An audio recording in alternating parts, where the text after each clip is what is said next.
afternoon again. Now we'll be proceeding to the first part of our presentation entitled The Family in International Human Rights Law, and it's going to be presented by Sharon Slater, President of Family Watch International and Chairman of the United Nations Human Rights Caucus, and we're very glad to have her here again on the podium. So she goes. Thank you. This is going to be a two-part presentation. The first part is the status of the family and international human rights law. This is normally a presentation that we give to policymakers, but we realized that in order to get the right policies, we need to empower the church. We need to empower the grassroots, the NGOs. They need the same information as the policymakers in order to support the right policies. So we're going to talk about the international policies that protect the family and life. We're going to talk about African Union policies that protect family life. And then we'll talk about how these laws are being distorted and what needs to be protected. So I'm going to talk about why and what are the international policies, why governments put strong protections for the family, and again, how they're being eroded. But let's just start first with what is the definition for international law? It's a body of rules governing relationships between nations, as well as the rights and duties of the citizens of one country towards another country. Okay? The creators of international law is the United Nations, and it's supposed to be the purview of the General Assembly, which consists of all of the UN member states. They all have to agree to something to be considered an international law or an international human right. And the main topics that are normally addressed in international law are things like armed conflict, control of nuclear weapons, environmental issues, economic and trade issues. Those are all these issues that are cross-border issues where nations have to deal with these interactions with each other. But then you have the tricky area, which is our problem of human rights. We say there's this call it a human rights strategy. If someone wants to promote an agenda, they simply call it a human right and attach it to some true human right and pretend like it's part of it, and that's how they're pushing their agenda. But the right to sovereignty is a well-established international right, and it's established by the UN Charter, the Vienna Declaration, and it limits the reach of international law. But those who want to push their agendas on other countries and other peoples just ignore those laws that are in place.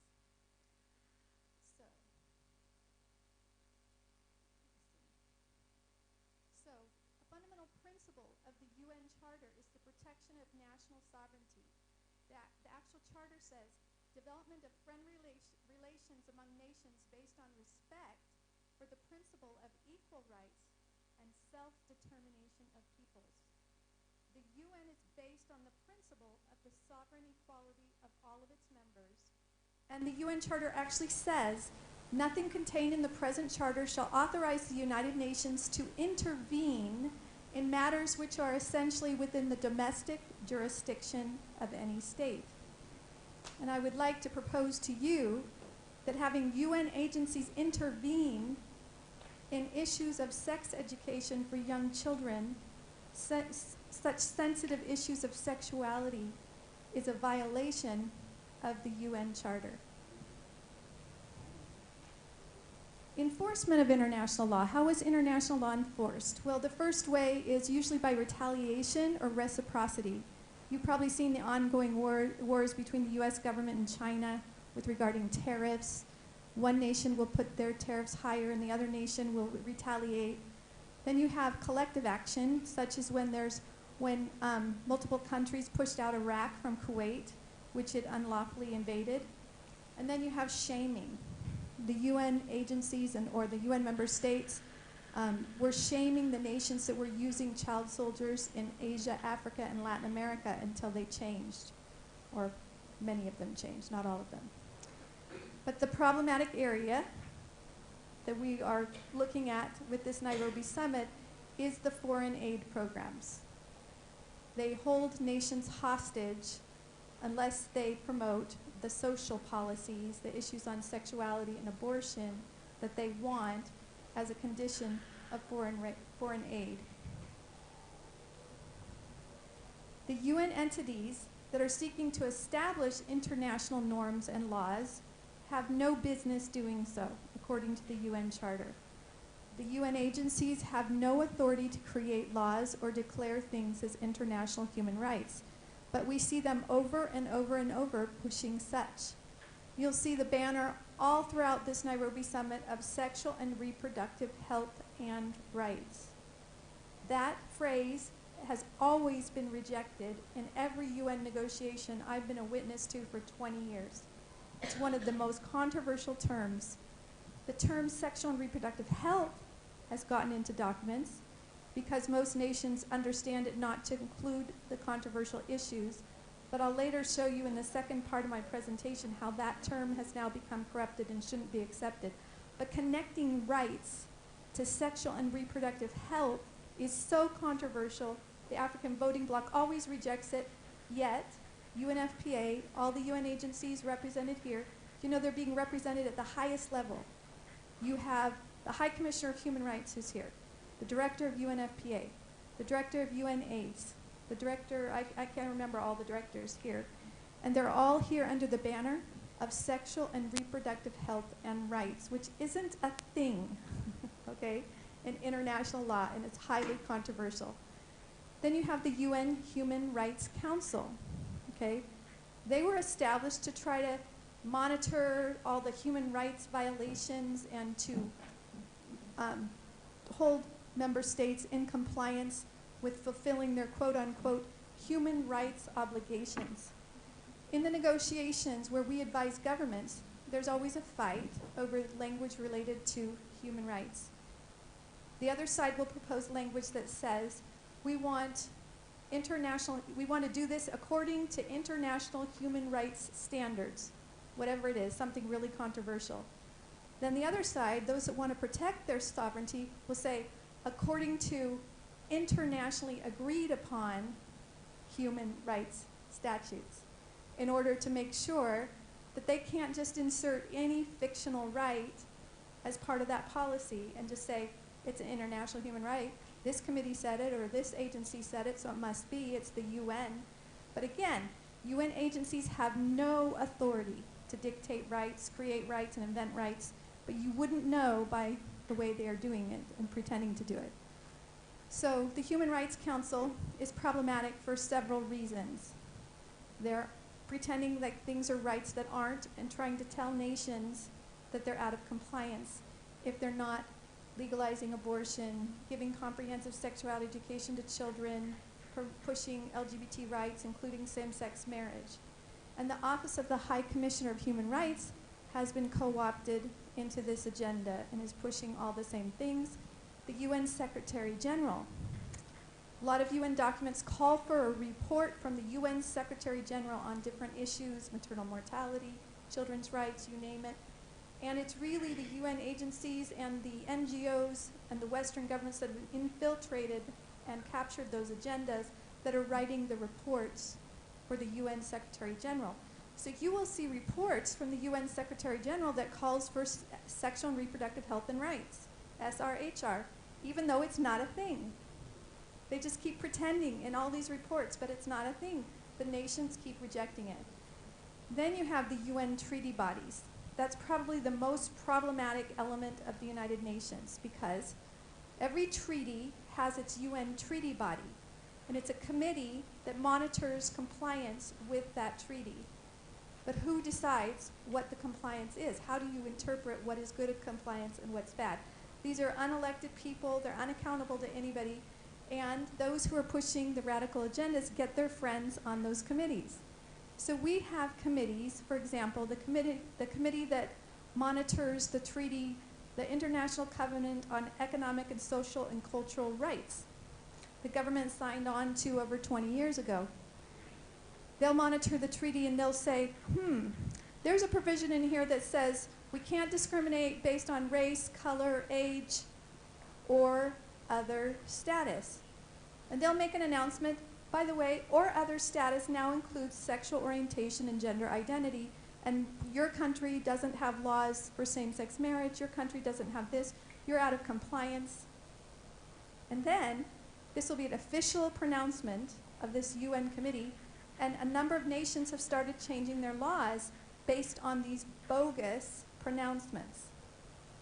But they don't have to. It's all a lie. It's all deception. These people have no authority to interpret the UN treaties. They're only supposed to monitor compliance with what they were intended when the nations sign on to them. Then you have the UN special procedures, or experts. These are experts who are called to monitor and write reports and go in and investigate in different countries a certain topic. So in 2011, for example, we had the special expert, they called it the UN Rapporteur on Education. And he was supposed to solve all the education problems, propose solutions, et cetera, et cetera. In his speech to the United Nations, and you can find our policy brief on this at familywatch.org in our Family Policy Center there. Instead of saying, there's all these children in developing countries that don't even get a basic education, which is the real problem, he said, we're concerned that not enough children are getting comprehensive sexuality education that teaches children about eroticism, and that religion is a problem that's blocking this. Okay? So this has been totally hijacked and co-opted, this whole thing. Then you have on top of that the Universal Periodic Review. I think it's every 4 years, a nation, Kenya, Ghana, Nigeria, is called before the UN Human Rights Council.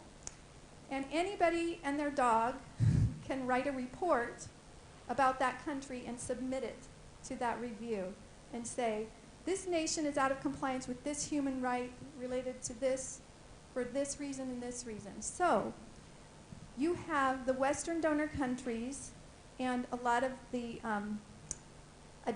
organizations that fund the abortion rights, sexual rights agenda that pay people in developing countries to write reports complaining about your country's non-compliance with legalizing abortion, giving your kids comprehensive sexuality education, so forth, so on, and so on. So they're getting multiple reports, they call them shadow reports, saying these countries are out of compliance with international human rights law.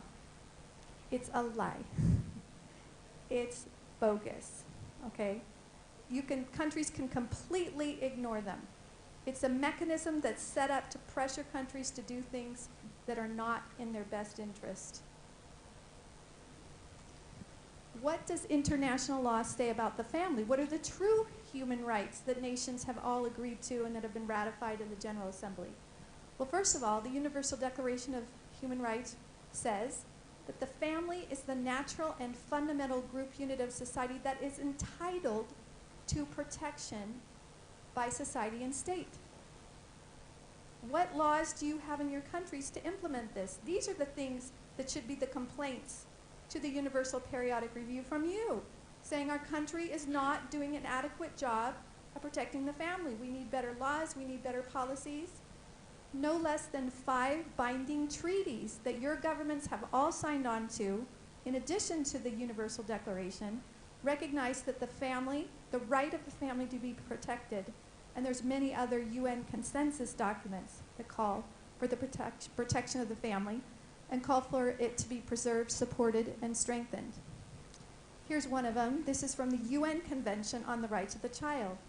The family, as a fundamental group unit of society, and the natural environment for the growth and well-being of all its members, and particularly children, should be afforded the necessary protection and assistance. That same treaty I talked about with the or other status, the ICESCR, the widest possible protection and assistance should be accorded to the family. We don't have time to go through all of them. We have had some governments that have led the way at the UN Human Rights Council to push back and try to put forward the right things with regard to human rights. These are 4 protection of the family resolutions that were passed at the UN Human Rights Council. And it has beautiful language out of multiple other UN consensus documents that were all put together to show the different ways the governments are obligated to protect the family, to protect life, to protect parental rights. One of them is in the context of the protection of the family with helping those who are disabled, the other in helping the elderly. They're beautiful documents that could be models for crafting national policies. The more you're aware of the good language that's available, that your nations are already obligated to, the more you can do what they do and pressure your governments, but to get the right policies. What does it mean to protect the family under international law? You need to work to protect universal rights related to the family and how policies, programs, and laws are consistent with those laws. You need to make sure they're consistent. Here's some other international, the Universal Declaration of Human Rights. Men and women have the right to marry and found a family. From the ICCPR, the right of men and women of marriageable age to marry and to found a family shall be recognized. This is from the UN Convention on the Rights of the Child. Parents have the primary responsibility for the upbringing and development of the child. Not UNFPA, not UN Women, not UNICEF, not UNDP, not UNAIDS. This is the parent's job. And this is my favorite. It's in the Universal Declaration of Human Rights. Parents have a prior right to choose the kind of education that shall be given to their children, a prior right. This should be codified in every national constitution, every national law, legislature. Children have a right to a family and to be cared for by their parents. The UN Convention on the Rights of the Child, the Disabilities Treaty, ICPD, that we're celebrating now, the Beijing Platform for Action. The child has the right to know and be cared for by his or her parents. How is that being violated today? Well, when you legalize same-sex marriage, you legally separate a child, in many cases, from either their mother or their father. Same with surrogacy and these new arrangements that are being made. And you have children that have spoken out that are damaged from the surrogacy. They've been, had maybe sperm donors that created them. And they're walking around distressed, not knowing who might be their brother, who might be their cousin. They have no knowledge of where they came from. Then you have the Convention on the Rights of the Child also recognize that the child, for the full and harmonious development of his or her personality, shall grow up in a family environment, in an atmosphere of happiness, love, and understanding. Beautiful language. The big controversy at the United Nations, and where people get confused, is they say, I'm for children's rights. Who here is not for children's rights? I'm for children's rights. Are you? Yes, I am. But there are 2 kinds of children's rights, and you need to be able to carefully divide them in your mind. I am for children's protection rights because I know their brains aren't fully formed until about age 25, and they need the guidance and support of their parents. So those are things like clean water, food, health, shelter, medicine, healthcare, education, and medicine. So when you hear United Nations representatives say, we're for children's rights, this is what you are thinking. But let me tell you, many of them are thinking something completely different by the term children's rights. They are working to advance autonomous rights, rights to privacy, information, association, sexual expression for children of minor age. So beware of what people are meaning when they use different terms.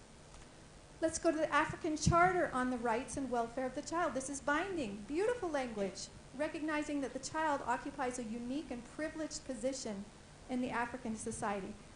Then why are we trying to kill them all? Why are we trying to prevent them all from being born? Right? It just doesn't make any sense. And that for the full and harmonious development of his personality, the child should grow up in a family environment, in an atmosphere of happiness, love, and understanding. This should be used. Parents, Article 20, or other persons responsible for the child shall have the primary responsibility for the upbringing and development of the child. Not the government, not their teacher, not the UN, parents. Also, protection of the family. It's part of a binding regional agreement in Africa. The family shall be the natural unit and basis of society. It shall enjoy the protection and support of the state for its establishment and development. And on education, the education of the child shall be directed to the preservation and strengthening of positive African morals, traditional values, and cultures. One of the main goals with the ICPD Summit is to target traditional values. They call them harmful norms. Now, when you hear the word eliminate harmful norms and stereotypes, there are some harmful norms and stereotypes. I would submit to you that child marriage is a harmful norm. I would submit to you that female genital mutilation is a harmful norm, that these things need to be addressed. But when they say harmful norms, they can be talking about heteronormativity.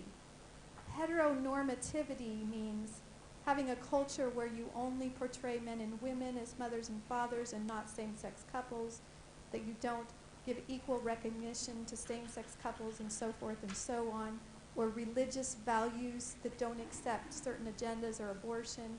That could be a harmful value. In fact, this is hard to believe, but it's true. There is a UN treaty called the UN Convention for the Elimination of All Forms of Discrimination Against Women, and it has a committee that monitors it. And the acronym for that convention is CEDAW. So it's the CEDAW committee. And the CEDAW committee actually told the country of Belarus, reprimanded the country of Belarus for instituting a Mother's Day, which they said is a harmful stereotype for women. So that might cause you to rethink what people are meaning when they try to insert a policy regarding stereotypes. In California, the word stereotype was used this way. They believed that the curriculum promoted negative stereotypes, meaning that it always showed men and women instead of same-sex couples. So they demanded that they redo all of the curriculum to make sure there was equal portrayal of other family forms. Okay. So, the education of the child shall be directed to the preservation and strengthening of positive African morals, traditional values, and cultures. You have the law on your side. Use the law. Use the law. Put lawsuits where this isn't happening. Demand that your policymakers use these laws to protect your families, to protect parental rights. The family is the natural unit and basis of society and shall be protected, which shall take care of its physical, health, and moral in Article 18. This is the African Charter on Human People's Rights. The state shall assist the family, which is the custodian of morals and traditional values recognized by the community. That is under attack. We're hearing how bad the family is because it's protecting morals and traditional values. You're all backwards. We have to get progressive. We have to move forward. And it's all lies. Multiple UN documents that your governments have signed on to and are obligated to obligate governments to monitor the impact of social and economic decisions and actions on the well-being of the family and on the ability of families to meet the basic needs of their members. Governments are supposed to, your nations have all agreed to this, design, implement, and promote family-friendly policies and services. They want to implement youth-friendly services, which is code for without parental knowledge and consent. We need family-friendly policies and services to help the family in its supporting, educating, and nurturing roles. So policies are all to be not to supplant the family, but to support the family in its natural role. Governments are supposed to analyze policies and programs assessing their impact on well-being. Wouldn't it be amazing if every government in Africa passed a national law requiring that any law be passed first be assessed for its impact on family well-being to make sure it would be supportive of the institution of the family? So these are powerful laws that have been timeless laws and principles that have put in multiple documents, treaties, national laws as well. Why have governments committed to protect the family? What is it so unique or special that the family merits such an important status? Well, all the way back, I think this is even back in 2012, yeah.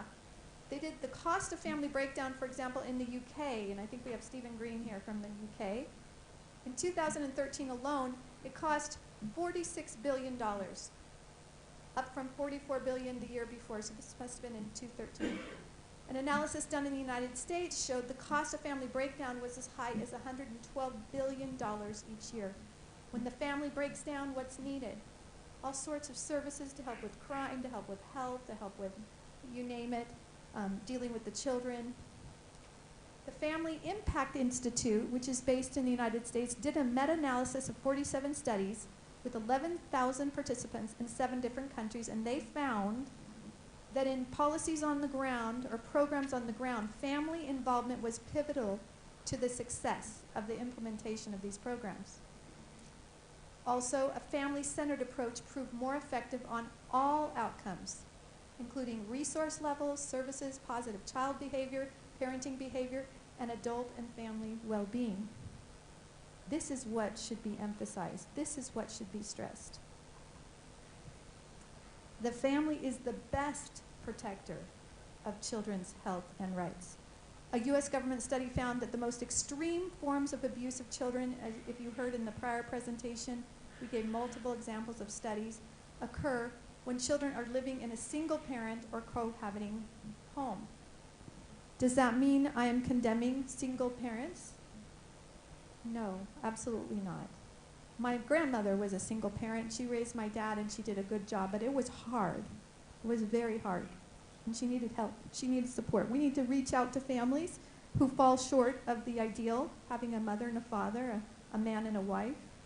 We're not saying we don't like them. We're saying what we're trying to say here is if we're a government and we're trying to produce policies that will help the widest amount of people in the nation, we want to have policies that will strengthen the family unit and help people to form strong, stable families.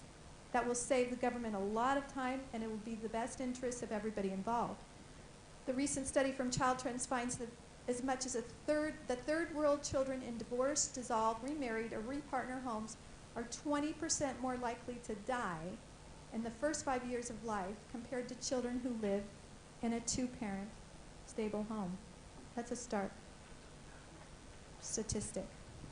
The evidence is clear. A family-centered rather than a human rights, which is an individualistic approach to development, yields better results. So why has not the UN and why have some governments, why have they all not focused on the family during the last 20 years, at least the 20 years I've been involved with the United Nations? The problem is rights, policies, and programs of the UN and much of the West too often are targeting the individual person instead of the family unit as a whole. And one of the reasons is because you're having a lot of scholars that are working actually to destroy the family. This is a prominent feminist from NYU. The nuclear family must be destroyed, and people must find a better way to live together. Millett, another academic. The complete destruction of traditional marriage and the nuclear family is the revolutionary or utopian goal of feminism. There's feminism, and then there's feminism. Okay, I'm a feminist. I call myself a maternal feminist. I support the rights of women. I think they need equal rights to men. But I am a maternal feminist in the sense that I believe mothers should be honored and valued. And the feminists that are different than me, they believe that motherhood is a negative stereotype. Women who are caring for their kids are a liability on society, that they need to be out in the workforce, and their only value comes through their economic contribution outside of the home. I'd like to propose to you that their economic contribution to the nation by caring for their own children and producing and raising the next contributors to development and raising them in a way that they will be effective and prominent and helpful in your communities is really one of the greatest contributions that can ever be given in any nation. Excessive individualism at the expense of the family. Here's Elizabeth Fox, Feminism Without Illusions.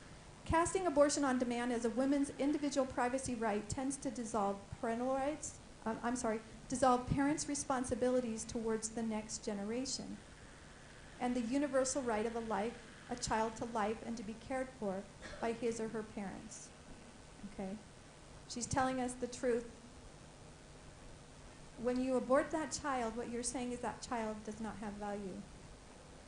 And it's dissolving the parents' sense of responsibility towards the next generation, which is critical for a development of a nation, to have that connection and that responsibility. So if you're just focusing on individuals, it's like as if you had an orchestra and every instrument decided to play their own notes whenever they wanted to and however they wanted to. How does that work? How does that sound? Not very good. Now let's talk about attacks on religious rights, because in order to destroy the family, they have to destroy religion, because religions teach that the family is important, marriage is important, and needs to be protected. Interesting enough, social science shows that religious practice, and it doesn't even matter which religion you are, protects against social disorder and dysfunction. Those who practice religion regularly have higher levels of marital happiness and stability, stronger parent-child relations, greater educational attainment, better work habits, greater physical health, stronger community cohesion, less crime and violence, lower rates of drug use, depression, and suicide. Religion is the foundation of strengthening the family, which then leads to all of these good things in our society and preventing many of the social ills that we're trying to fight against. But what's happening now is we're having this clash between those who are pushing sexual rights, because as sexual rights advance, religious freedoms are violated. There's no way the two can move forward together. But the true rights are the religious freedom rights. They're the ones that all the governments have actually agreed to in international human rights law. And the Universal Declaration of Human Rights says everyone has the right to freedom of thought, conscience, and religion. This includes freedom to manifest his religion or belief in teaching, practice, worship, and observance. Article 19, everyone has the right to freedom of opinion and expression, and it includes freedom to hold opinions without interference, and to seek, receive, and impart information and ideas through any media. Okay, these are strong rights, but we're seeing this huge tug of war over rights. I've seen it multiple times. Our team has been there at the United Nations over sexual rights versus family rights. How can you tell the difference between a universal right and a fictitious or a fabricated right? The Vienna Declaration, which deals a lot with the rights between states and within states, says all human rights are universal, indivisible, interdependent, and interrelated. So the international community must treat human rights globally in a fair and equal manner, on the same footing and with the same emphasis. So if you have the UN Convention on the Rights of the Child that actually says, I should have had a slide on this, that children are entitled to legal protections before as well as after birth. That's a binding UN treaty. Yet you have UN agencies, even UNICEF, which is charged with implementing that treaty, saying the opposite, that there's a right to kill that baby before it is born, when the UN Convention says it's entitled to legal protection before birth. Then you know whatever is conflicting with the actual right that we have, the protection of life, is not a true right. Abortion is not a true right. It can never be, because it conflicts with a major right to life, universal human right. So some of the universal human rights that have been established in multiple UN treaties and documents include state sovereignty, the right of nations to form and determine their own laws and their own cultures, the right to life, to traditional marriage, to a family, parental rights, freedom of conscience, freedom of speech, freedom to practice religion, freedom of association. The fabricated rights, the UN mechanisms like universal periodic reviews or special rapporteurs or UN agencies can create rights or dictate rights. The right to abortion on demand. I should have had right in quotations because they're not, that doesn't exist. It's not even real.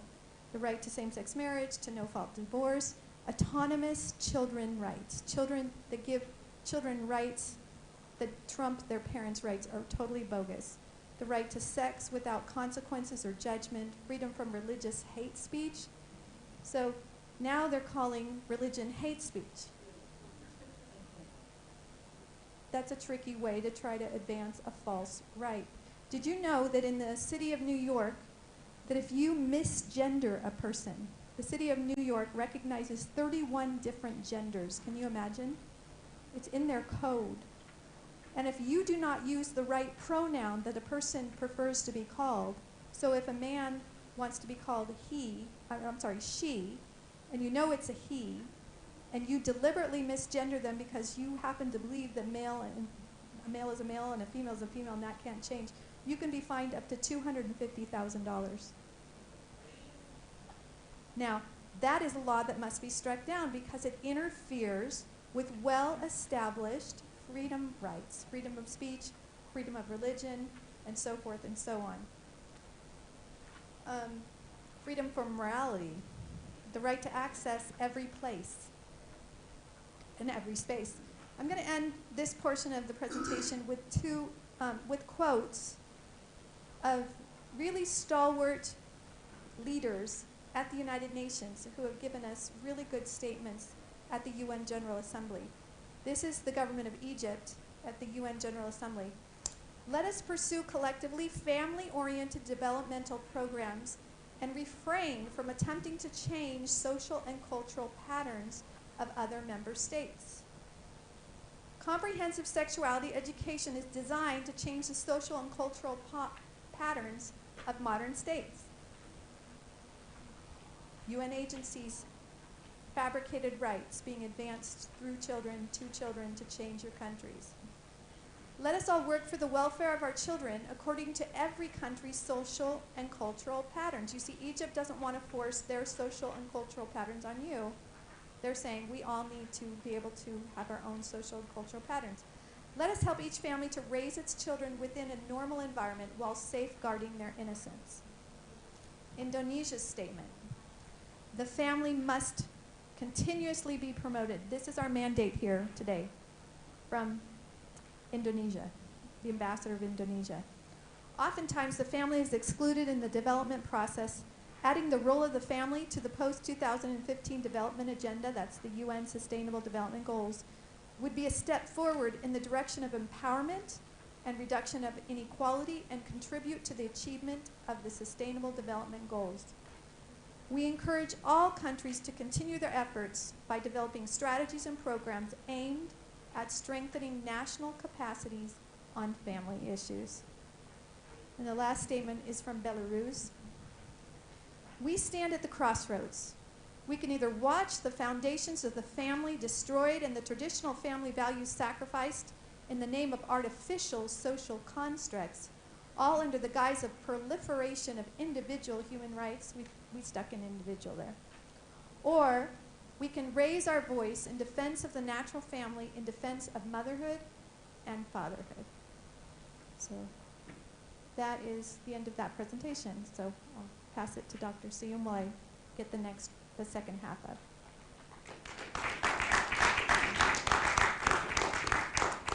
Thank you, Sharon, for this wonderful presentation. I'm sure it has been an eye-opener for most of us. I took a lecture. It was an eye-opener for me. And there are things which we take for granted and which affect us on a daily basis. But if we know what to do with the laws, the international laws that have been depicted here, I think we would have been in such a mess now. And I hope you have comments, reactions from different directions. and I'd like to give time for questions, answers, comments, and so on. So if anyone has a question or comment, please raise your hands. I see one hand there. A second.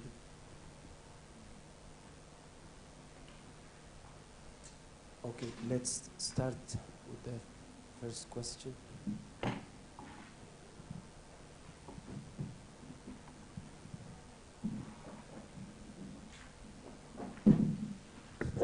Good afternoon, everyone. Thank you so much, Sharon. My name is Mugambi. I am with the Human Life International, but also I practice as a lawyer in town, in a private law firm. And mine is first a comment and then a question, in the sense that your presentation actually, Sharon, just took me back to class in terms of that these rights we talk about, or even the issues that you're addressing today, are already in the international law. Now, when we look at the Kenyan story in terms of where the rain started beating us and where we are today, I've been following a little bit about on your website, and even some of the emails that normally land on my mailbox. We are talking about 25 years from 1994, the ICPD. And when we look or we listen to you, we notice that the right regarding the family, the protection of the family unit, our basic rights as human beings, the children, women, and everyone, it's already crafted in the law. But then there's this huge attempt, as you've told us, to sideline what is already in the law and bring up other issues that are not in the law, that would actually even be illegal if you look at it in a different way, to incorporate them, pressure countries like ours. What is very comforting is that every nation has got its own sovereignty. That the laws that we have in Kenya, when you look at the Penal Code, when you look at the Constitution, when you were crafting it in 2005, and then 2010, when it came up with the Article 24 that recognizes that life begins at conception, there was so much push and pull to incorporate in the Constitution a free right to abortion. But lucky enough, we were able to at least insert that recognition that life begins at conception. So still, there is a lot of fight to be done. 2005, there was the Maputo Protocol. 2008, there was an attempt to have the Sexual Reproductive and Health Rights Act in Kenya. It was killed at the bill stage, in the sense that we understood that it was actually not even crafted in Kenya. It was crafted by Center for Reproductive Rights, and an attempt was, yes, it was CRR, with an attempt to push it through FIDA in Kenya. But then those of us who are aware, we made it public, and then there was no MP who was willing, prominent enough to push it to go into parliament. So these are attempts that have been there, they will be there, and then it's for us then to ask ourselves questions in the sense that what's our contribution? For me as a lawyer, what's my contribution? For you as a citizen, what's your contribution? We know that our parliamentarians are always, at the end of the day, even when you look at Article 2.5, which recognizes that international law is part of the laws in Kenya, but then at the end of the day, our parliamentarians have got a role to play. So the liaisons that we keep making, our reach to our parliamentarians, the legislators, is going to be critical. Not only that, even other efforts that we're trying to make, as in even this effort that we're trying to participate in today, and other efforts are very, very critical. So that's as far as my comment goes. So my question was, now that we know what's happening at the international level, and we know that these rights, there's various articles that you've taken us through, are already conservatory in the sense that they preserve the rights that we advocate. Are you aware of any attempts to claw back, in the sense that would there be positive attempts to either delete or have the clauses that are in the various international instruments that are protective of the right, the family, human rights, in the sense of positive rights, when you look into the future, because of course they know that at the end of the day, when we are all aware that these provisions, it would be illegal even for some of the attempts that are being made to pressure countries to revise their national laws. As we look into the future, would we be apprehensive that there will be attempts then even to claw back at the international level, to claw back those provisions that are protective? That would be my question. Thank you so much. Thank you. Before we proceed to the second question, the media team has made a request for us to sit somewhat together. The ones who are, those of you who are at the extreme end, please, because they want to get a good picture. They are now streaming it live on YouTube, so they need to get all of us together. So please change your seats.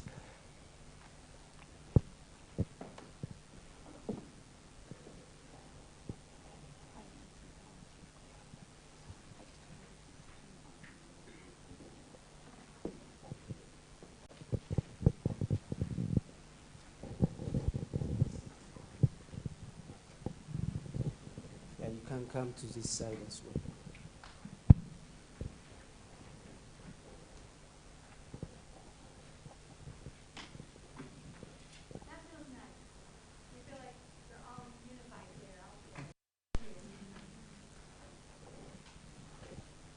Now you can proceed. Okay, thank you so much. Excuse me. Thank you so much, Sharon, for a beautiful presentation. My Lord Bishop, the Honorable Member of Parliament, distinguished ladies and gentlemen, my name is Pius Okiror. I'm from Human Life International, Uganda. I work as a lawyer as well. I do legal and policy analysis for Human Life Uganda, which is an affiliate of Human Life International. Now,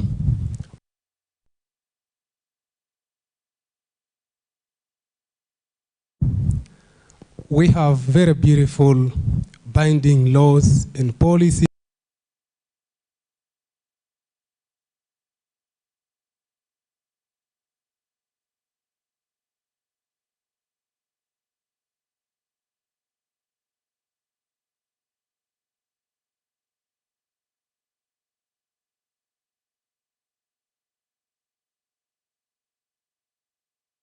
same laws and policies which actually are in place to protect our rights of mothers, of children, of all of us. They are struggling to undo all that. And our leaders, of course, are being lured by some little money and then some pressure, always. However, I want to submit here that in Uganda we have the same problem.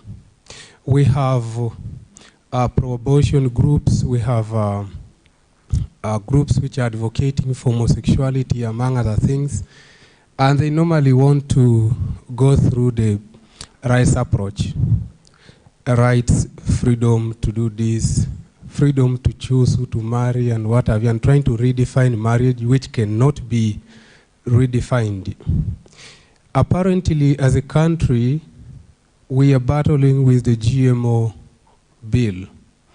It's being pushed on us to accept GMOs to be cultivated in our country and for GMOs to freely enter our country and leave our country and things like that. But one thing that has helped us is that while they're using government, they're trying to use parliament, but we got to know that once the people on the ground get to appreciate the issues that are being discussed at parliament or at any level, normally everything else changes. We tried to speak to members of parliament through various forums, but it was not working. You speak as if you're speaking to, you really see they are very disinterested. And we know so many of them were sponsored to go to the US and other countries, you know, to be compromised.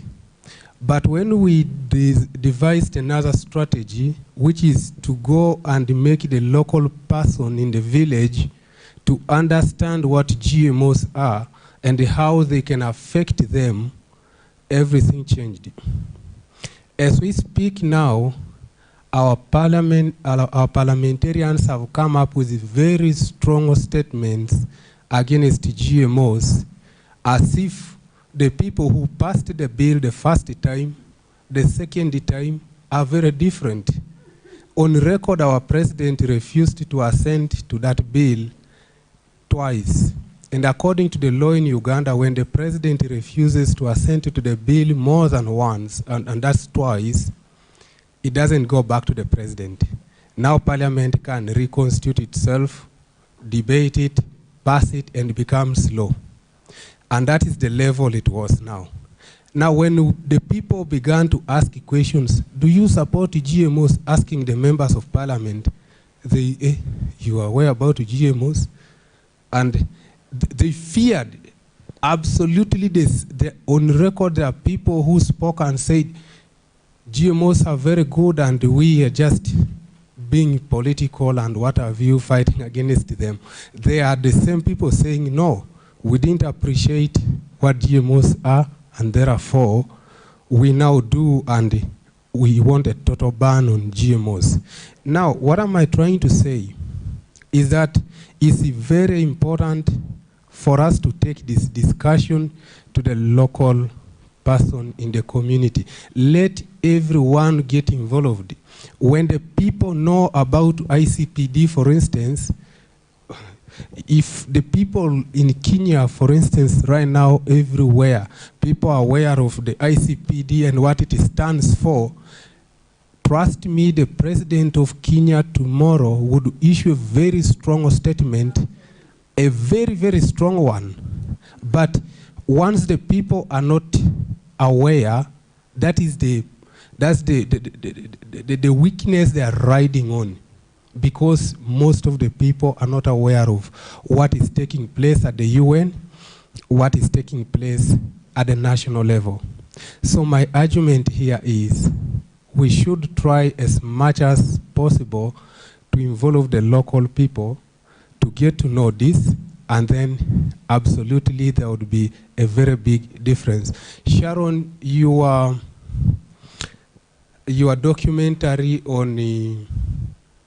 on comprehensive sexuality education helped to create a lot of awareness on what actually comprehensive sexuality education was all about.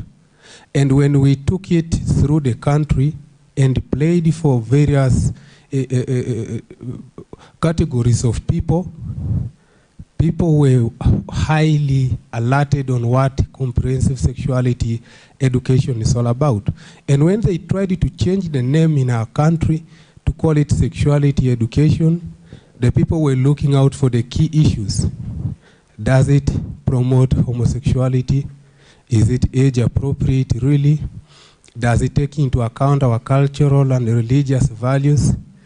And by so doing, it has hit a snag. Government cannot, even after the Minister of Education launched that framework, it cannot be implemented. And of course, mainly because religious leaders took a stand and said, if you want to promote this and to implement this policy the way it is, not in our schools. And that is how powerful and strong the religious leaders and the church generally is as far as our fight is concerned. My Lord, we are blessed to be with you.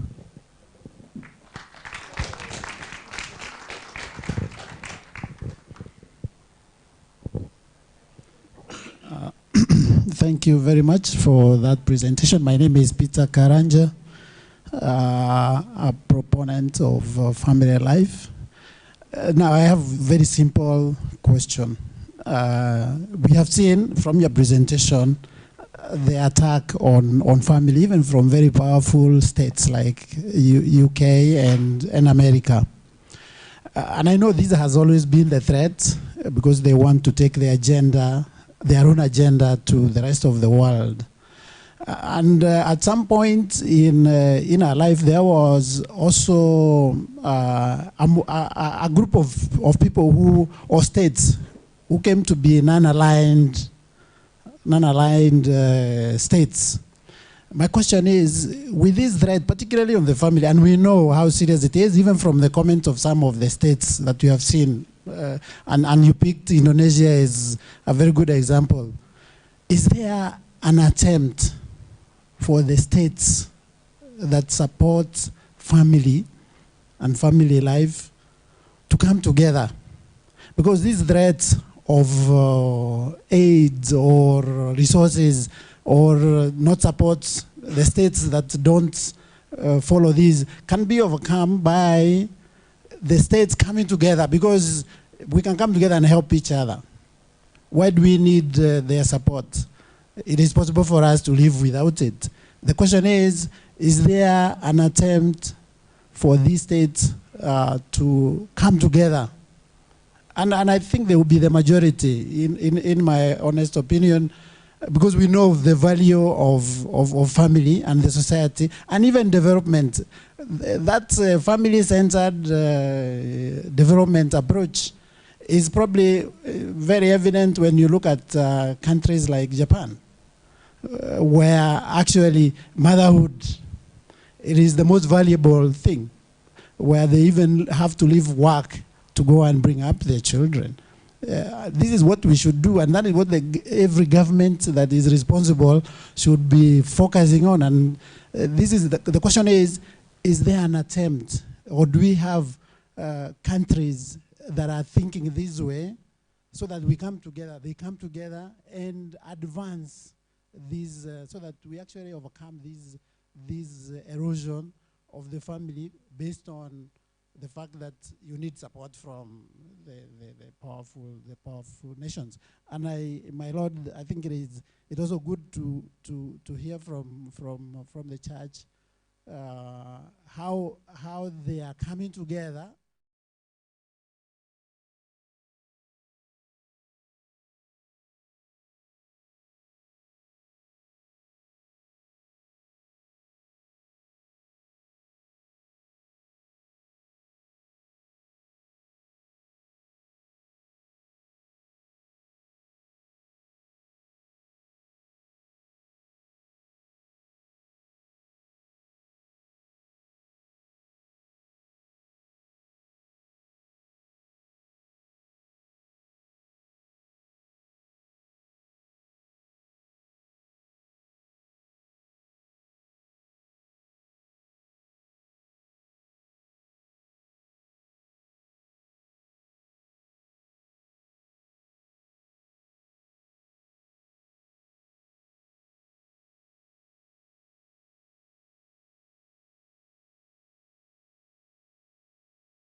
Okay, now I remember what I wanted to say. This presentation would have been more complete if I did a little section on customary international law. There's something called customary international law, which gets developed not when nations agree to something, but when enough nations in the world agree to something. If it's said over and over and over again, and it looks like it's becoming an international norm, there are some governments or courts that will say, this has achieved the status of customary international law. And that's what they're trying to do. Through the UN reports, the Universal Periodic Review, they're trying to pretend, they're trying to create customary international law. As long as there's pushback, they can't do that. as long as there's pushback. Tomorrow at 2:30, there's a very important side event here. It's an intergovernmental panel on pro-life policies. You're going to have representatives, high-level representatives from the United States, Brazil, Hungary. I know we're going to have representation from Kenya. The Honorable Chris will be there. And I don't even know all the countries because I'm not in charge of that. But they are going to join together to show that what is happening at ICPD in Nairobi does not represent many countries of the world. And once that is done, then that just obliterates their whole plan to pretend like this is what the whole world accepts. So this is a very important thing that's happening tomorrow. Also, we had recently, during the negotiations for the universal health care document that was negotiated by all countries, the US led a statement that many governments signed on to that was pro-life, that said we're not going to accept sexual and reproductive health if they're going to use this to promote abortion. It had very, very good statements about sovereignty and so forth and so on, and I believe that's going to be a pattern. And you need to encourage your countries to support these statements, because we need more and more countries. There were, I think it was 21 countries, was it, Annie, that signed on? It should have been all the African countries that signed on. Your governments may have, it's possible, if I were them, I would have introduced a statement regarding the Nairobi summit. Your governments may have that. They may have already been invited to join another statement. If not for this, they will be invited, because that's what the US government is doing. They're working very carefully in concert with other governments to create a whole coalition of governments that will stand against this agenda. You also have, both in New York and in Geneva, in New York it's called the Group of Friends of the Family. It's a coalition of nations who are trying to protect the family in those policies. Also at the UN Human Rights Council, it's called the Friends of the Family. In New York, it's the Group of Friends of the Family. And we just held a big event that we co-sponsored, and other of our partners co-sponsored. The first one was Uniting Nations for a Family-Friendly World. And we had lots of governments come together. The second one, which was it this year? Yeah, I think it was this year. Runs into time. Was this year, was It Takes a Family. And we had governments coming together, talking about all the documents that call for the protection of the family. So as long as we continue to keep that alive, and it keeps growing and growing. We have a representative here, Rodrigo Ivan Cortez. He and I are both on the board of a very important organization. It's called the Political Network for Values. This is a network that is gathering up parliamentarians, ministers, officers of government, politicians, wherever we can find them that are pro-life and pro-family, and helping them work together globally to support each other. Very, very positive thing. And the Honorable Chris, parliamentarian here for Kenya, he is part of that and plays a great role there. And you should encourage your parliamentarians to join that. You can see online, they can send an email. We need more and more, and we're growing. So good things are happening. Our UN Family Rights Caucus, Annie here is the spokesperson that kind of leads that up for us. People, NGOs can join that, because what we were talking about, the gentleman from Human Life International, thank you for being part of the team that took our documentary, The War on Children, throughout Uganda.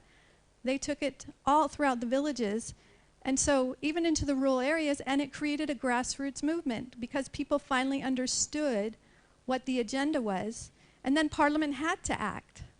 If you don't have the grassroots, as you said, if you don't have them supporting it, a president can't support something. Parliament can't, because they have to represent their constituency.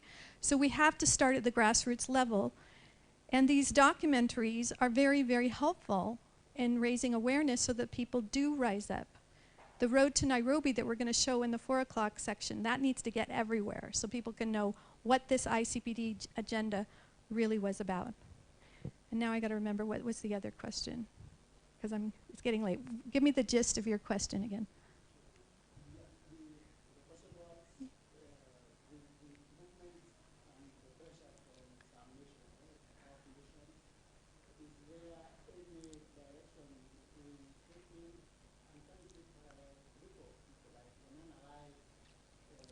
Yes.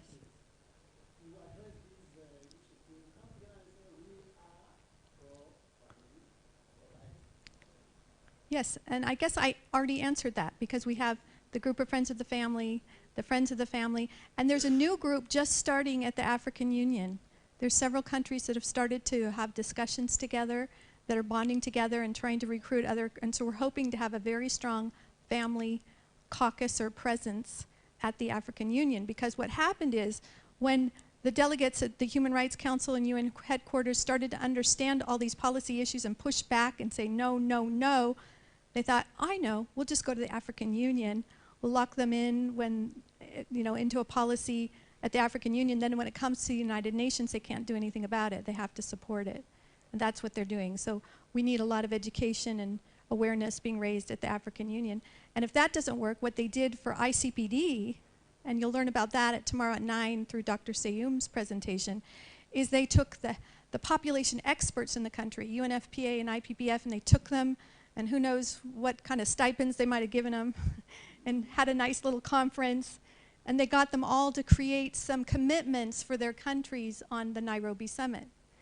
And lo and behold, these African experts came up with SRHR. They had the same idea as the UN agencies. Surprise, surprise. Okay? And they tried to submit that to the African Union as the African Union position. But thankfully, a number of the diplomats there saw that they were bypassing the real process at the AU for a policy to pass, and that was squashed. That was a very, very good thing. So a lot of good things are happening along those lines. But I probably better go to the next presentation. And we can take questions after that. Rodrigo, you want to make a comment? Thank you, Sharon. Just to share the experience in Mexico, it's just as in other countries. Let me put the example very clear. The Minister of Interior, Olga Sanchez Cordero, have this agenda, but they call it the democratization of the family. And when the media ask, what is that? Is the emancipation of the children. And the media ask again, what's that? And it's abortion, same-sex marriage, comprehensive sexual education since pre-elementary schools, since very, very kids, 3 to 5 years, and euthanasia and legalization of drugs. So that is the 5 key points in order to put this agenda in Mexico. But if you see in Central America, in South America, and it's the same.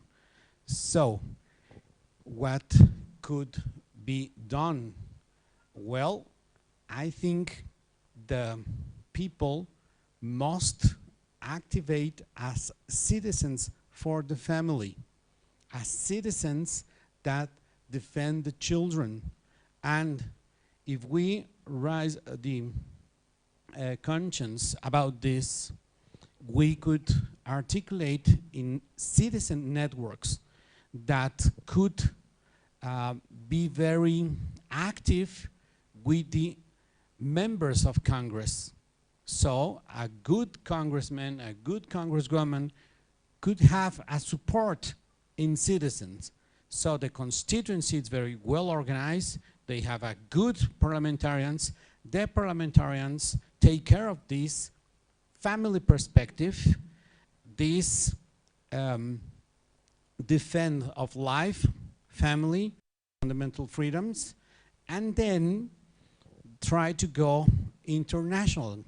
But first, you have to work in your district, in the constituency, in your congressman, in your family, in your neighborhoods, in your municipality, your county, your state, your country. So we could gather some good politicians that have support in society, and then they could articulate internationally. And then you could have some country groups. And let me tell you, as Sharon said in the morning, the African group have excellent representations, at least when I was member of the official delegation of Mexico at United Nations. This wonderful guy in 2016 in the CPD, I don't remember. He was wonderful, wonderful, and he speaks for Africa, and Africa make that difference. They really defend family and life, and that was historic. So there is a good news, there is good organizations. As a political network for values, let me share the website, because in the website we have something that could be useful for you. If you go to www.politicalnetworkforvalues, you could see there a map of the world, and you could find there with one click what is the legislation of every country, and you could compare in the issues of life, that means abortion, that means defend life, that means euthanasia, family, not only same-sex marriage, natural and traditional marriage, but also in other issues.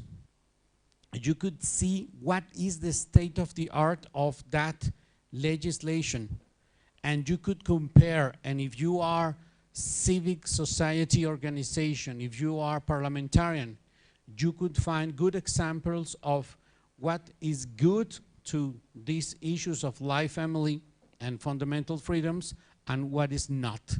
And you could find there some other support for your work in these issues. Thank you. Say the website again. www.politicalnetworkforvalues, and there you could find this global comparison of law. .org. Yeah. Thank you, Mr. Rodriguez. Now, gender balance. Okay, very last one, but please make it short, very short. Thank you for the talk. A number of things have been mentioned on how to engage the UN to get these rights actualized in countries. Like you've mentioned, I think taking shadow reports, pushing back, grassroots. So I wanted to ask, in your experience, what is the most effective that even NGOs can engage in? Because I don't understand the UN system and like how an NGO can engage. Like Family Watch has like reporting status, or can other organizations get such? I'm going to have Annie take that question because she's our coordinator at the United Nations. So. Well, you last mentioned the idea of accredited status at the United Nations, and NGOs can obtain this. There's a process, and it takes a little time. It takes a little work, but it's a possible thing. And some NGOs accept it readily. Some have to take a little longer. I know that there are people in this room who it took just a year or so to go through the process. You do have to have a presence there once in a while in New York if you ask for question. But there's a committee that looks at your application, and if you meet the requirements, some people go right through it. For example, our friends from La Manif pour Tous, which is the French resistant group to all kinds of things that have been pushed on the French people. Well, we thought it would be very difficult for them to obtain, and for some reason there was no objection to their application. I think they must have been on vacation. So they are now accredited the last couple of years. I think that some commissions are really good for people to bring people. So you can even be accredited or come to a commission, bring people to the commission with under the accreditation of other NGOs. So for example, there's a huge group of young people from Mexico that comes to the commission on the status of women, CSW, every year in March. And they work in these high schools in Mexico at preparing their young men. First it was a lot of girls, but now it's pretty balanced. And they bring these young people, high school and maybe early college, and they are so bright and they know what to say. They're not afraid at all to go within these side events or within these you know, round tables and speak up.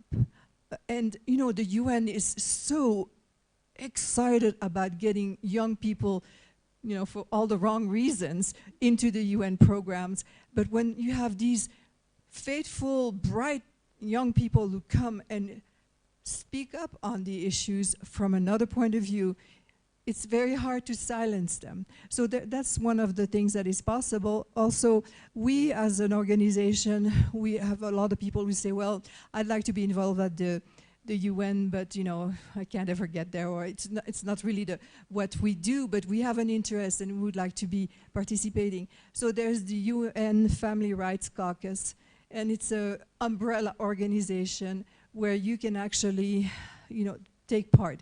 If there's something, we will send you an email and an appeal.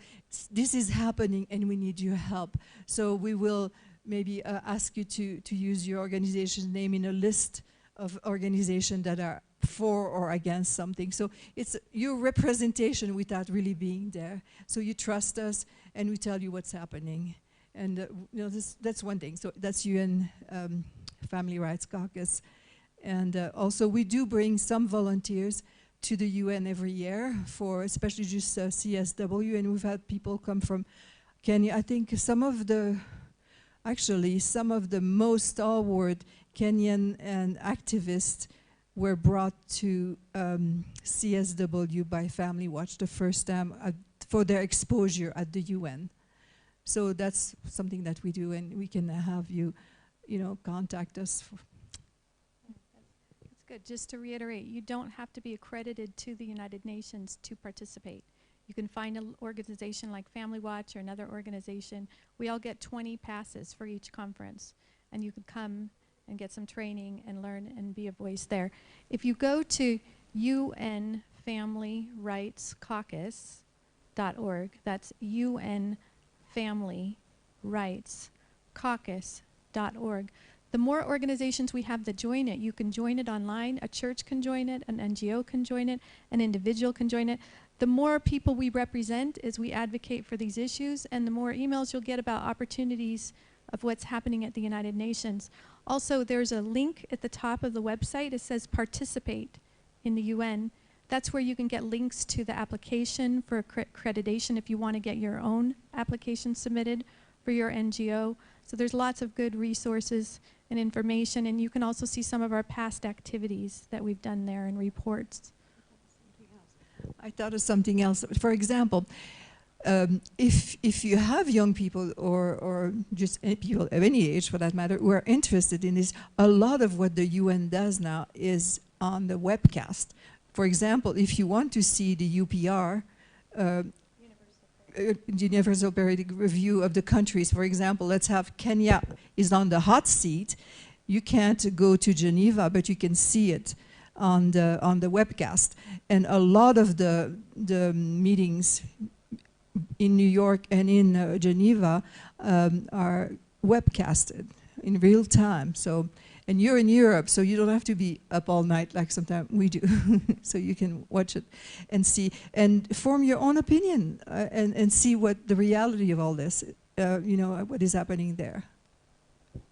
You can also write shadow reports when a country is up for review. We would really love it if we could get more shadow reports coming in saying, you're out of compliance, you're not protecting the family here, you're not protecting life here, you're not protecting parental rights here, you need to do A, B, C, and D like the other side does.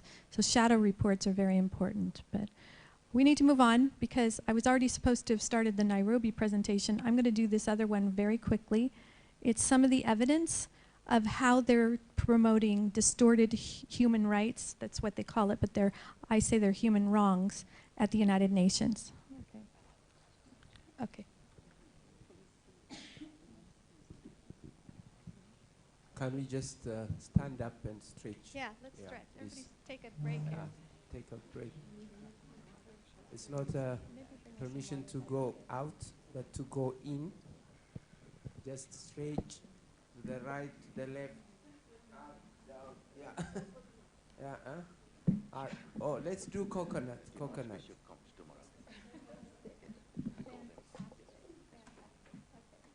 Do a C. C.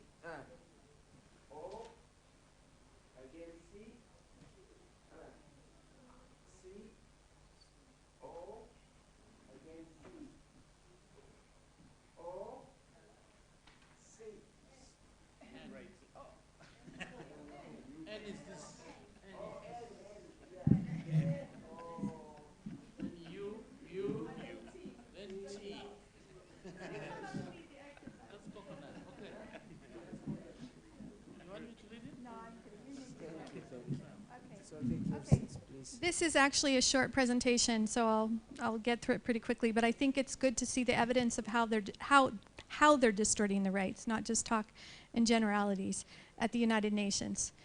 Again, they're using the deceptive human rights banner. Just call it a human right, and then all of a sudden it magically becomes something that governments are obligated to support. But the big banner that we've been talking about is sexual and reproductive health rights. That's the banner under which all of the harmful supposed, alleged, or claimed rights are coming, because that's a compound word. It includes reproductive health and sexual health. Reproductive health is the code word for abortion, to control rights to control reproduction, and sexual health is a code word for anything related to sexuality, and the UN defines sexuality to include eroticism, sexual orientation, gender identity, you name it, fantasies. It's all part of their thing. So it's any rights related to anything regarding sex and sexuality. And then the right to sexuality education is essential for them. They're saying it is an international human right, even though it's an international human wrong, because that's their number one tool to promote all the other rights and to indoctrinate children in all of those rights. You wanted that on a picture, I'll go back to it. So, who defines sexual health, which is half of sexual and reproductive rights? This document is called Sexual Health, Human Rights, and the Law. So because they couldn't get these radical things into negotiated UN documents, because there was too much pushback, they decided to just redefine it with this document. This is published by the World Health Organization and the HRP, the Human Reproduction Program, which consists of these UN agencies, UNDP, UNFPA, UNICEF, the World Health Organization, the World Bank. Now we're going to watch this short video that's going to show you what that agenda is. I hope it works. No, it doesn't. Hold on. Let me try this.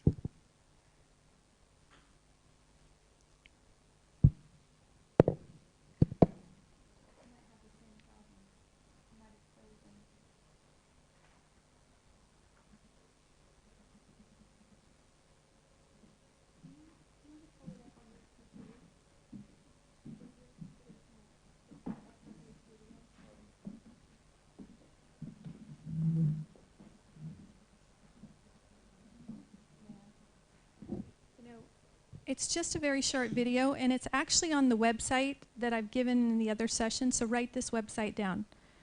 familywatch.org, familywatch.org/Nairobi Summit. And there'll be a list of all these different videos and documents, and this will be called the SRH Agenda. And I'll just tell you, it basically says that this document redefines sexual health to include abortion, sexual practices, same-sex marriage. They're saying in order to realize sexual health, a nation must legalize same-sex marriage, abortion, provide transgender surgeries and hormones to whoever wants them, legalize prostitution, they say comprehensive sexuality education is a crucial element of sexual health. And children can't have sexual health without comprehensive sexuality education, so that's all in there. And we can't get it going? I wonder if anybody has a laptop with an HDMI connection, because we could run it on another laptop. Does anybody happen to have a laptop here with an HDMI connection? Yeah?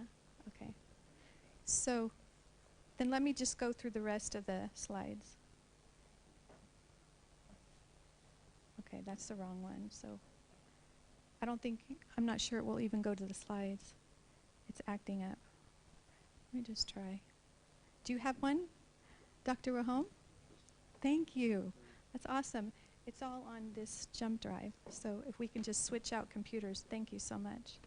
If you have an HDMI, you want a HDMI cord? There are so many slides and presentations on this computer, I think it's rebelling. Do you want to look for the SRH video? This little video, although it's only a few minutes long, has actually helped nations change their position on sexual and reproductive health. Just a little background on the term sexual and reproductive health. It's been adopted in many UN documents. It's in the UN Sustainable Development Goals. The UN Sustainable Development Goals, I think it's Goal 3, calls for sexual and reproductive health, education and information to be integrated into the health systems. Then you have goal number 5 that calls for sexual and reproductive health and reproductive rights in accordance with ICPD, here's where we get to the Nairobi Summit agenda, and the outcome documents of its review conferences. Now I want you to think about that phrase, sexual and reproductive health and reproductive rights in accordance with ICPD. It also adds Beijing, and the outcome documents of their review conferences. The whole game with the Nairobi Summit is to consider their outcome document to be part of the SDGs, because it's an outcome document of a review conference of ICPD. And you will notice in their language, they're constantly trying to link this ICPD conference to the SDGs and all their sessions and all of their language, okay? So sexual and reproductive health for most nations means something very good. You know, your governments might have policies on sexual and reproductive health, and you think that's helping moms have healthy babies, having a healthy system, so forth and so on. No longer, according to all the UN agencies, according to International Planned Parenthood that provides most of the services related to sexual and reproductive health, according to all the Western donor countries that are putting millions of dollars, billions over time into Africa, sexual and reproductive health means something very different. Is that the right one? You got it? You came to the rescue, Dr. Wahome. I'd like to just recognize Dr. Wahome for the role he has played in Kenya. He has been a valiant and very eloquent defender of family and life. And even he revealed this information that you're about to see on television in Kenya and helped people understand how bad sexual and reproductive health is. Oh, that's the wrong video, but I was going to show this one too. This one is with rights connected to it. So we'll go back to sexual and reproductive health after this one, but this one's important too.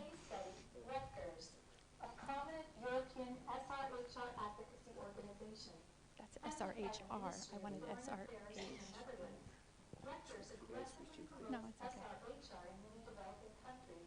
In the same manner as other similar organizations funded, for example, by governments like Sweden, Denmark, France, Germany, Canada, the United Kingdom, and others.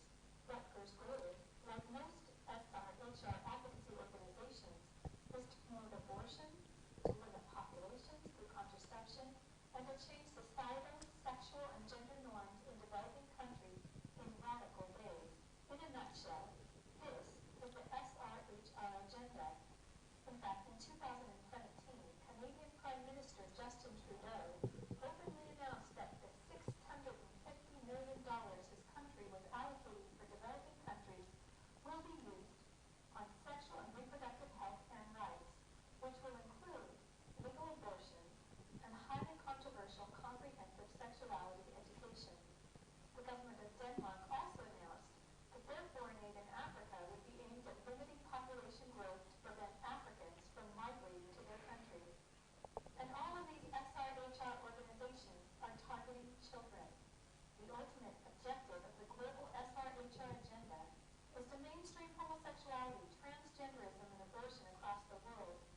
number one tool for doing this is comprehensive sexuality education, also known as CSE, which those promoting SRHR falsely claim is an international SRHR right for all children. SRHR organizations realized early on that an effective way to advance their agenda across the globe was to establish youth advocacy arms.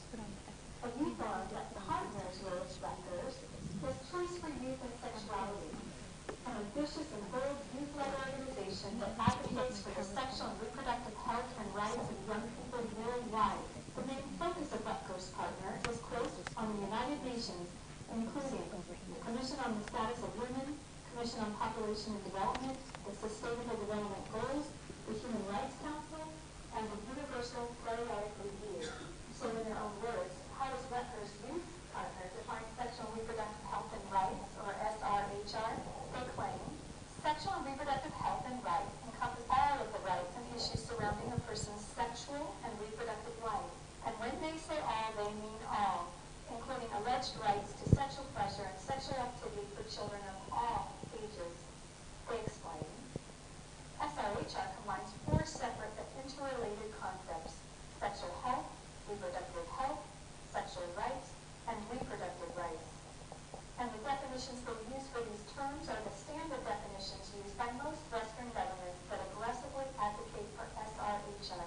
Take sexual health.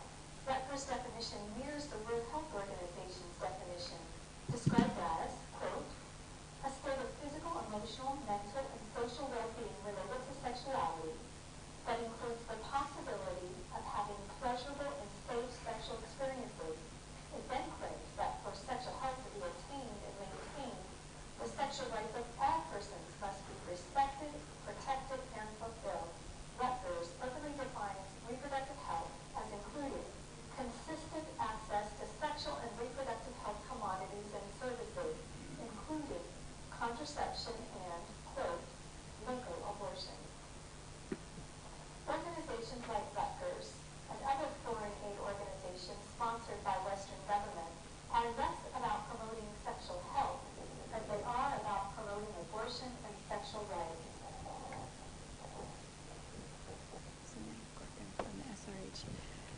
So just to reemphasize that last point, they're promoting sexual rights at the expense of sexual health. They're promoting sexual wrongs under the banner of sexual rights. So as I was just saying about the sexual and reproductive health policies, it is no longer safe to use the word sexual and reproductive health in a policy because of the ways that they're now defining it. They're doing the same thing that they're doing with the UN Sustainable Development Goals. They couldn't get comprehensive sexuality education in the goals. It was a big fight. And it's the African nations that said no, no, no. So what are they doing? They're renaming comprehensive sexuality education using wording that is in the UN Sustainable Development Goals. Sexual and reproductive health education. Sexual and reproductive health education and information. In fact, Ghana was just about to launch their sexuality education program, their framework, and their partners were who? Planned Parenthood and UNFPA. And in it, it actually said there was too much pushback against comprehensive sexuality education, so we're now calling this, the same program, Comprehensive Sexual and Reproductive Health Education. That's the new name for comprehensive sexuality education. It's the redefine it strategy, okay?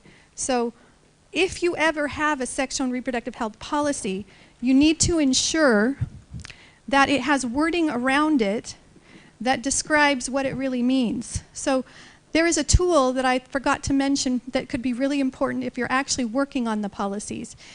If you go to familywatch.org and you click on the Policy Resource Center, there is a document that has all the best UN language out of consensus documents on parental rights, religious freedom, protection of the family, you name it, and it's all alphabetized according to topic. So you can go in there and you can find good language. So for example, there's a section in there on healthy infant. So it says we need to give infants, we need to give mothers, the couples, the best chance to deliver a healthy infant. So if you were to put a sexual reproductive health policy, to make sure it could not be used to promote abortion, you could add that phrase to it. You could say, sexual and reproductive health that gives couples the best chance to have a healthy infant. Or, there's ways to combine policies, UN consensus policies, to redefine them. Same thing happens with gender. Gender is a very deceptive term at the United Nations. They know most people are thinking we're trying to get equality between men and women. Gender equality. Gender means male and female. Well, if you have countries that are recognizing multiple genders, or that someone could not be genderless, or have multiple genders within themselves, okay, that word becomes very complicated. So we advise governments, whenever they have a policy that uses the term gender, to say gender, let's say it was gender equality, we'd have them put gender equality between the two sexes, clarifying language. So if you already have reproductive health policies in your laws or policies, you can amend them to make sure there's no mischievous acts that happen in how they are redefined. Does that make sense? Do you need help finding it? It's on here. Okay. So I'm going to hopefully find the... Oh, that's his stuff. Can you find sexual reproductive health? It is there? Okay. Well, it looks like we're not going to find... Can we find at least my PowerPoint? It's on the agenda under human rights on the right. Okay. So you can find the one about sexual and reproductive health that tells how that document defines sexual health by all the UN agencies to mean same-sex marriage, abortion, you name it, prostitution. That's why that language is so dangerous to put into any policy, unless it's specifically defined in its context to not include those things. So, okay, there, you finally got it. Does anyone have a question about that? Yes, Dr. Ida.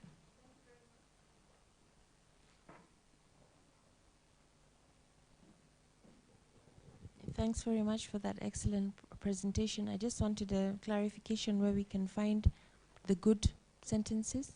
Yeah. Go to familywatch.org, click on the tab at the top that says Policy Resources, and you'll see all sorts of categories, and it's under the category of family. So look up under family, and the name of the document that you can access there is the UN, no, what is it called? Annie, I've just forgotten. No, the resource guide. It's called the Resource Guide to UN Consensus Language on Family Issues. That's what it's called. The Resource Guide, you can do a search for it if you need to, for UN Consensus Language on Family Issues.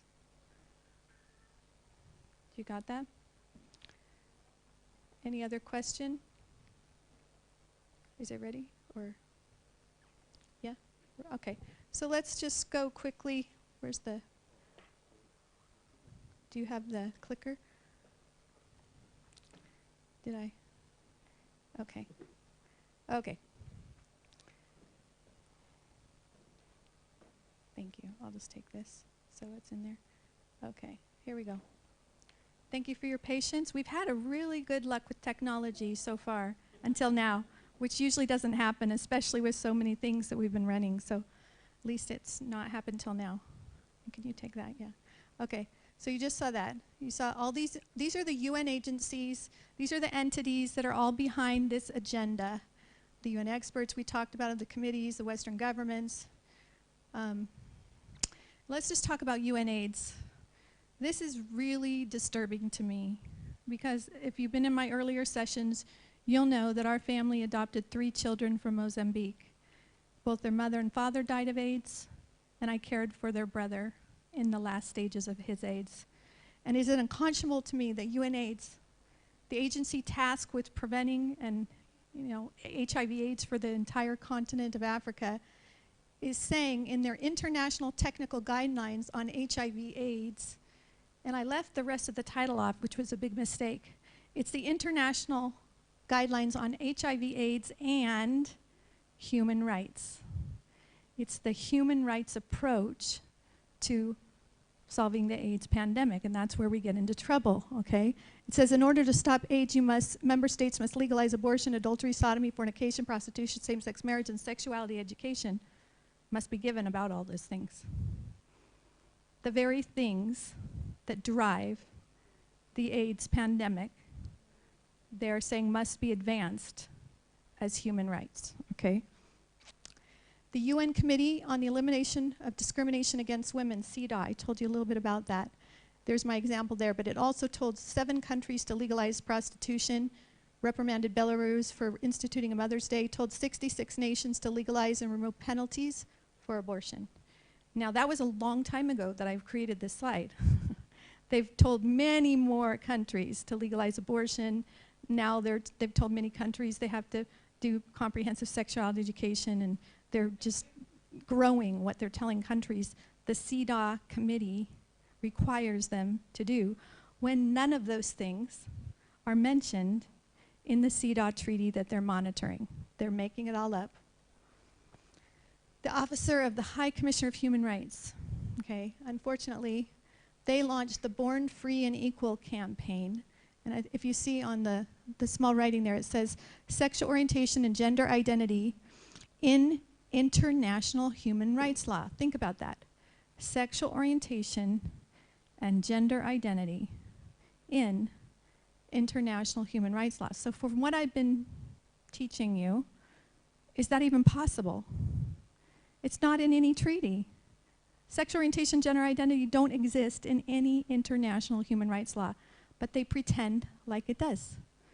They'll take the right to health and say, in order to be healthy, you have to promote this. Or, you know, they just take obscure things and say, now we consider those to include sexual orientation and gender identity, when they don't.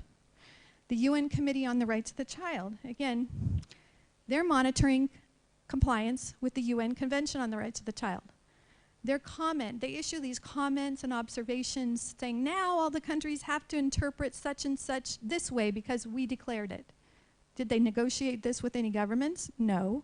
Can you imagine? They said children should have sexual and reproductive freedom, confidential counseling without parental or legal guardian consent, and of course the sexual education without parental consent. Can you imagine?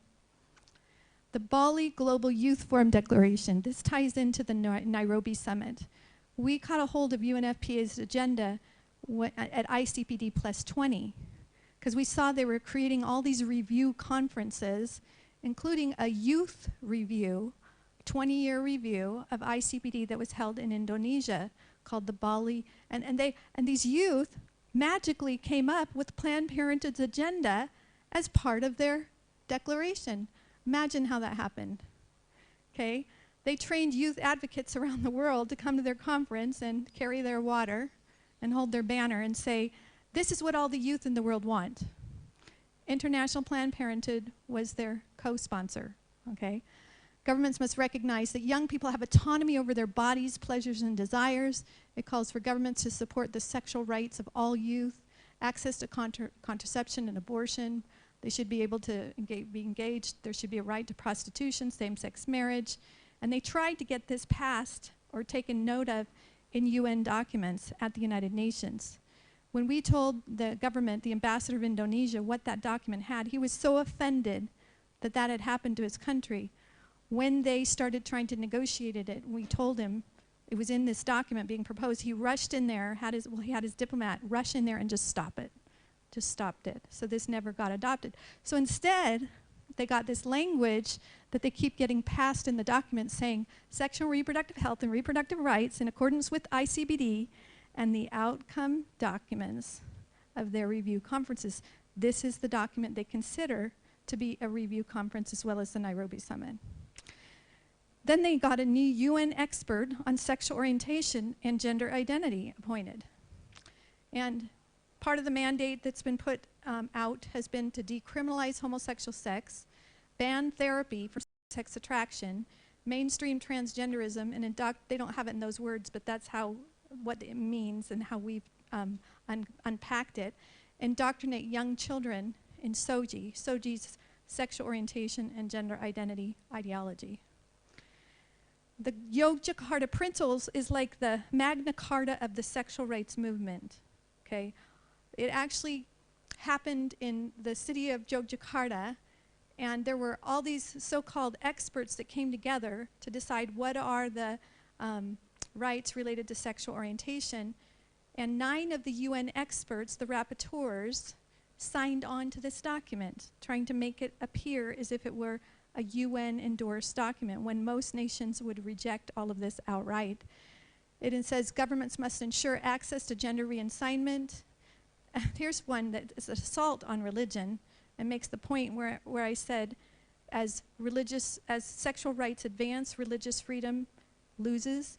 The expression, practice, and promotion of different opinions, convictions, and beliefs with regard to the issues of sexual orientation or gender identity should not be undertaken in a manner incompatible with what? Human rights. Who's human? You should always, it should be human wrongs, right? Stop medical or psychological treatment or counseling to treat sexual orientation and gender identity as medical conditions. They're not medical conditions, they're rights. Tell that to the children I've interviewed and the families that have suffered, that have dealt. We have a whole documentary. You can go to familywatch.org on sexual orientation, on gender identity. These are things that are very difficult issues that people struggle with and deal with, and they're not human rights. The UN Sustainable Development Goals, we have unpacked that and gone through all the goals and found all the hidden threats to family and children, and we would strongly encourage you to go read that document. It's online as well at familywatch.org. So that's the end of that presentation. Wasn't that long. It's getting really late. It's 5 o'clock, 5 minutes to 5. We're actually supposed to be done, and I didn't give you the presentation that was probably the most important for you, because we've run so far over time. The presentation that was supposed to be from 4 to 5 is the Nairobi Summit, the UN IPPF Sexual and Reproductive Health, Rights, and Agenda, where I have the exact evidence on many slides of what this agenda really is in their own documents. So I'm not sure how to handle that with time, so I'll hand it to my moderator, our Director of Family Watch Africa, Dr. Sium, to ask him what he suggests.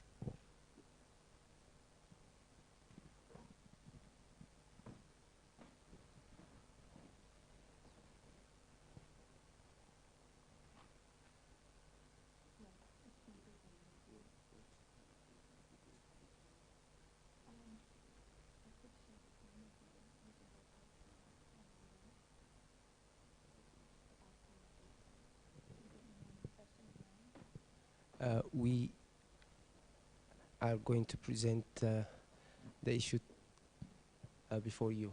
I mean, can we, the presentation will take 35 minutes, the one. So can we have that? Because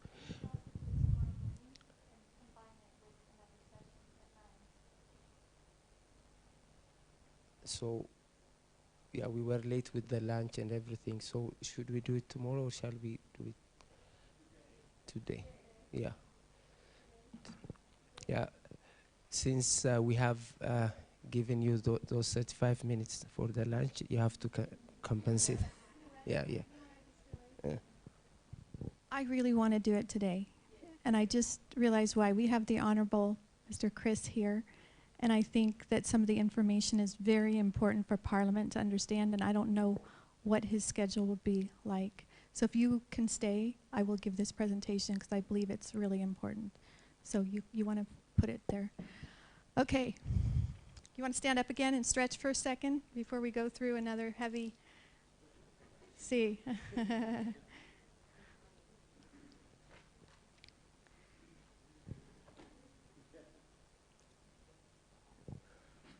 need to stretch. Remember, we are in a war situation. Yeah? So, soldiers. Soldiers, yeah. back up. Soldiers, do not get tired. Yeah. So, go down to...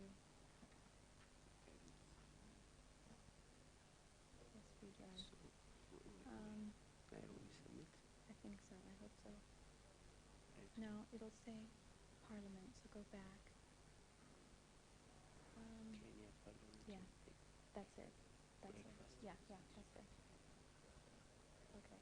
Oh, oh, it's waiting to come up. Chicken life cycle. No, don't. Just let it open. Hopefully it'll open.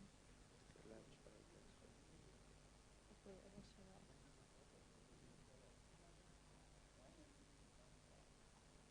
There it goes. Yay. Yeah. Okay, we're on. Okay.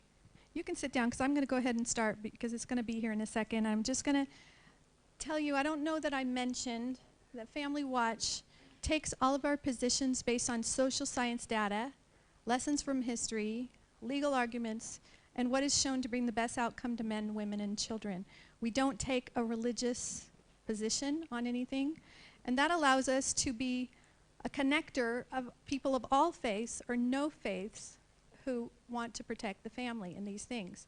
And in our efforts to protect the family, we have learned that in order to protect the family, we must protect children. I don't think we have the, maybe it's, oh, I just have to switch it. In order to protect the family, we must protect the health and innocence of children because that's where the battle is. You will notice that UNFPA, in preparation for the Nairobi Summit, launched all these programs. Everyone's focused on adolescents.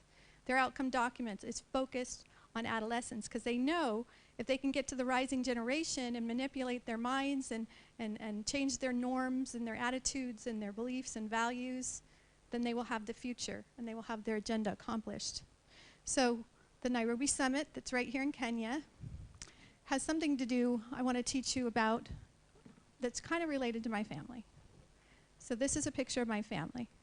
I have 7 children, some of them are married, but this is important because 3 of our children, as I told you, we adopted from Mozambique, Luis, Amelia, and Afonso. And it took about 6 years of us going back and forth to Mozambique. It was a very difficult process. And in the process, I learned a lot of things on the ground in Africa. My daughter Amelia, when she was only 9 years old, came home with a booklet. And that booklet had graphic pictures of anal and oral sex under the guise of sexual health, teaching her how to protect herself. I was horrified. I thought, who in their right mind would send that home with a child? And I thought maybe it was a mistake. But then as I traveled to different African countries, I was involved in an HIV/AIDS prevention program. I was going through the orphanages and the schools. I saw the same kind of things going on in various African countries, in Uganda, in Kenya. And I saw, as you went to the different schools, they would have messaging like, don't have sex until you find someone you love. Don't have sex until you find a trusted partner. What teenager with raging hormones who gets a crush on someone doesn't think they can trust their partner? What teenager who has a crush doesn't think they love that person?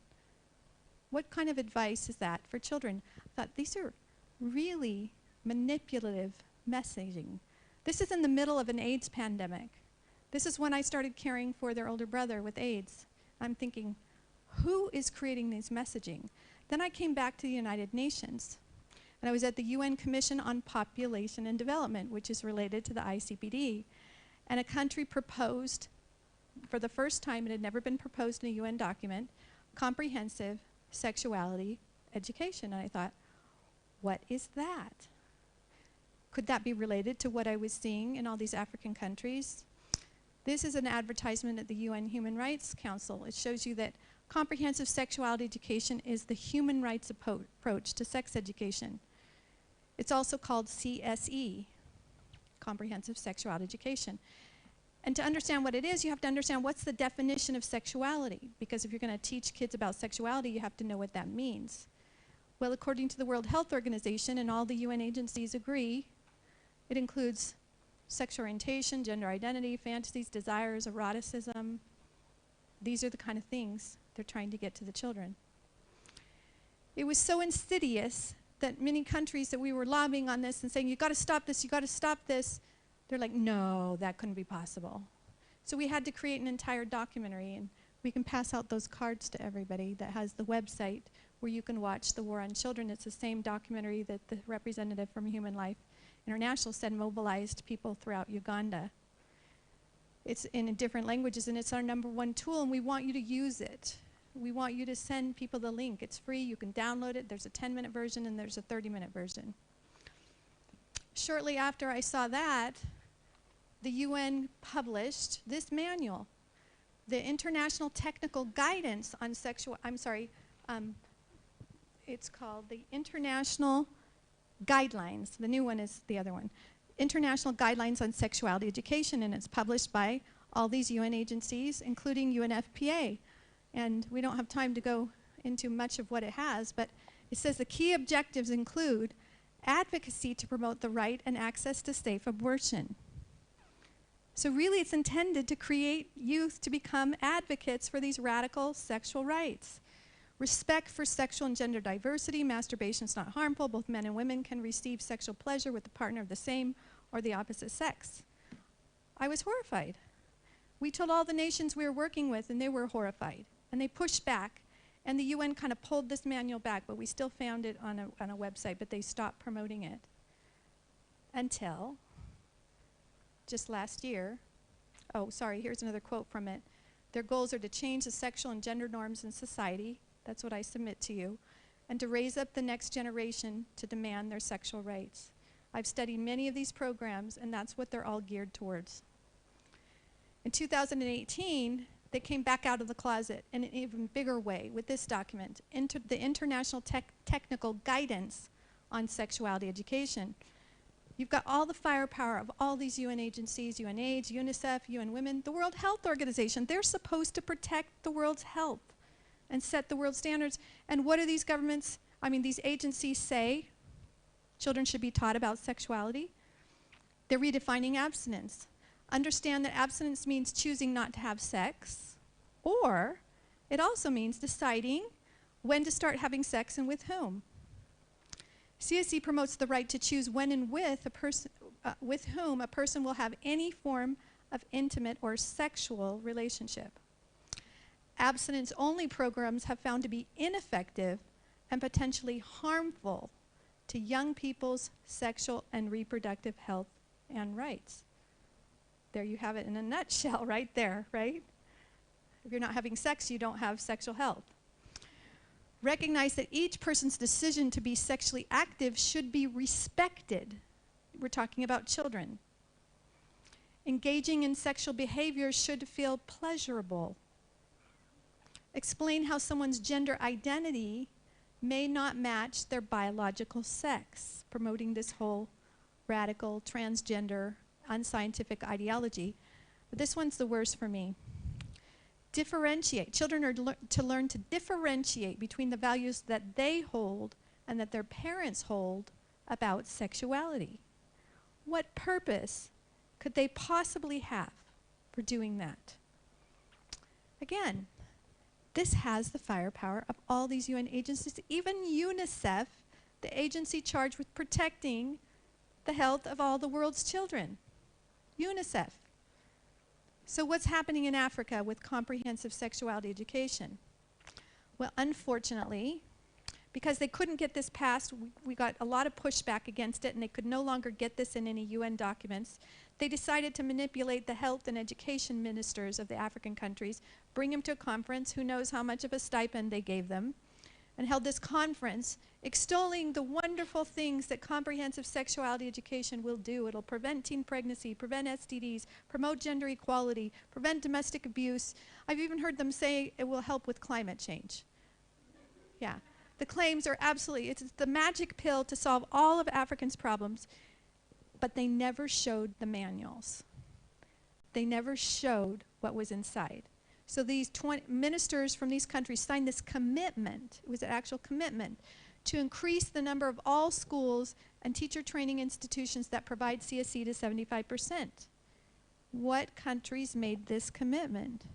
Well, first of all, this is right out of the document. In the same commitment, it's saying that comprehensive sexuality education evidence demonstrates that it will not lead to sexual initiation, It will not, but it will delay the initiation.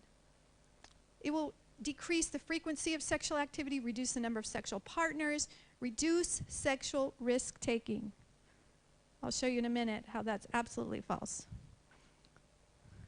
These are the countries that sign this commitment, that are committed to increasing CSE to 75%. And I highlighted Kenya, since I knew most of you would be from Kenya. Your government needs to withdraw from this commitment. This is the way they're pressuring. They'll go to the school, say, oh, sorry, look, your government signed this commitment, you have to let us in. They go to the United Nations, and they say, oh, sorry, Africans, you have to accept it. Look, at 20 ministers signed this. They use this everywhere. Every document, I've looked at hundreds of UN documents promoting comprehensive sexuality education, and inevitably it points to this commission as part of the basis for it being an international human rights law, which is false. So they had to train all the teachers to do this. So they held this teacher training. They created this module for Africa called the Regional Module for Teacher Training on Comprehensive Sexuality Education for East and Southern Africa. The logos on it are UNESCO, Advocates for Youth, UNFPI. I don't see one African logo on here, if you get my message. And who are Advocates for Youth? Who is this wonderful organization that wants to help all of Africans' children get this wonderful sexuality education? Well, they're the youth partner of Planned Parenthood. And they are advocating radically for abortion, sexual rights at all the UN conferences. They're a huge advocacy organization. And they're writing the manual for the African teacher training. And what does it say? This is an African manual. Oh, everybody has a sexual identity. And this includes your gender identity, which means knowing whether one is male, female, neither,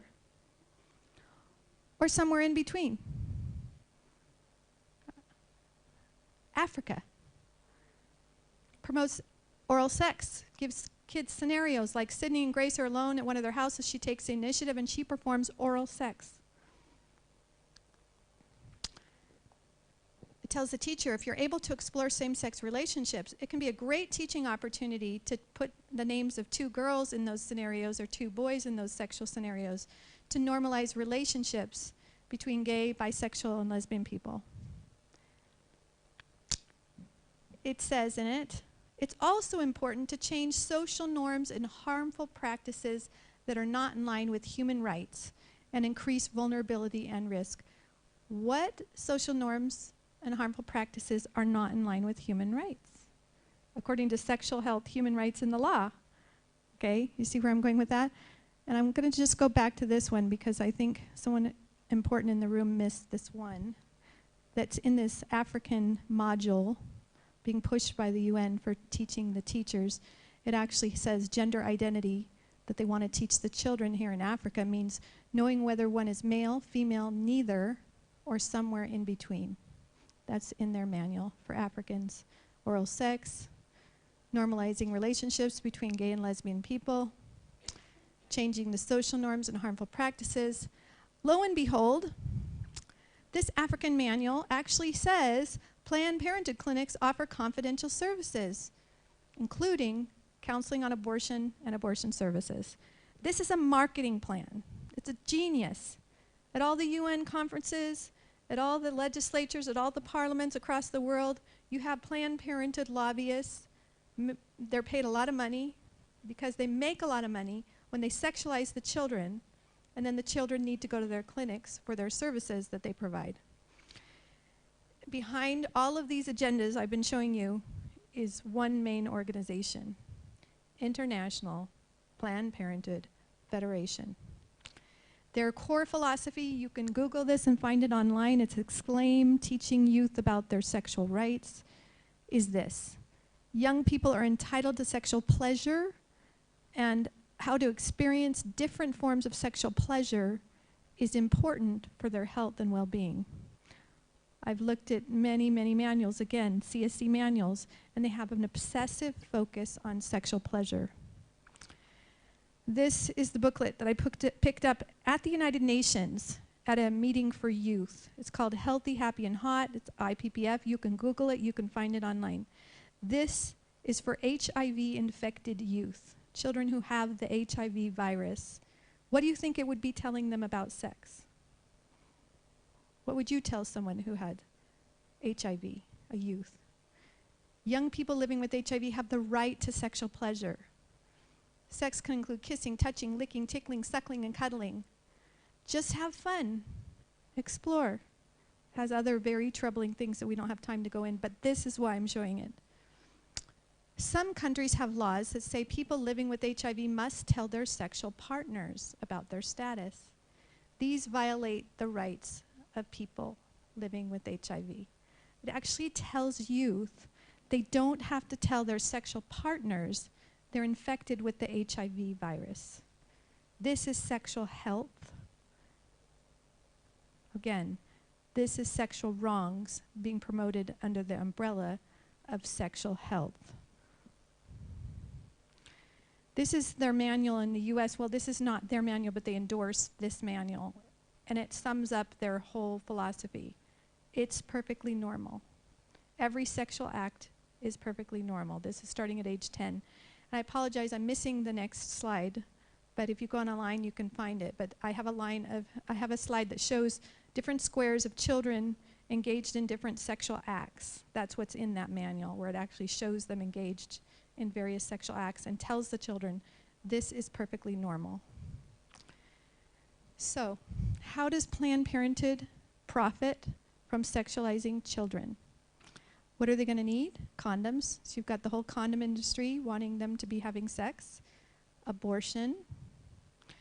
We know in the United States there was even a House investigation that they're selling the aborted babies' body parts and making money from that as well, not just from the abortions. Hormones.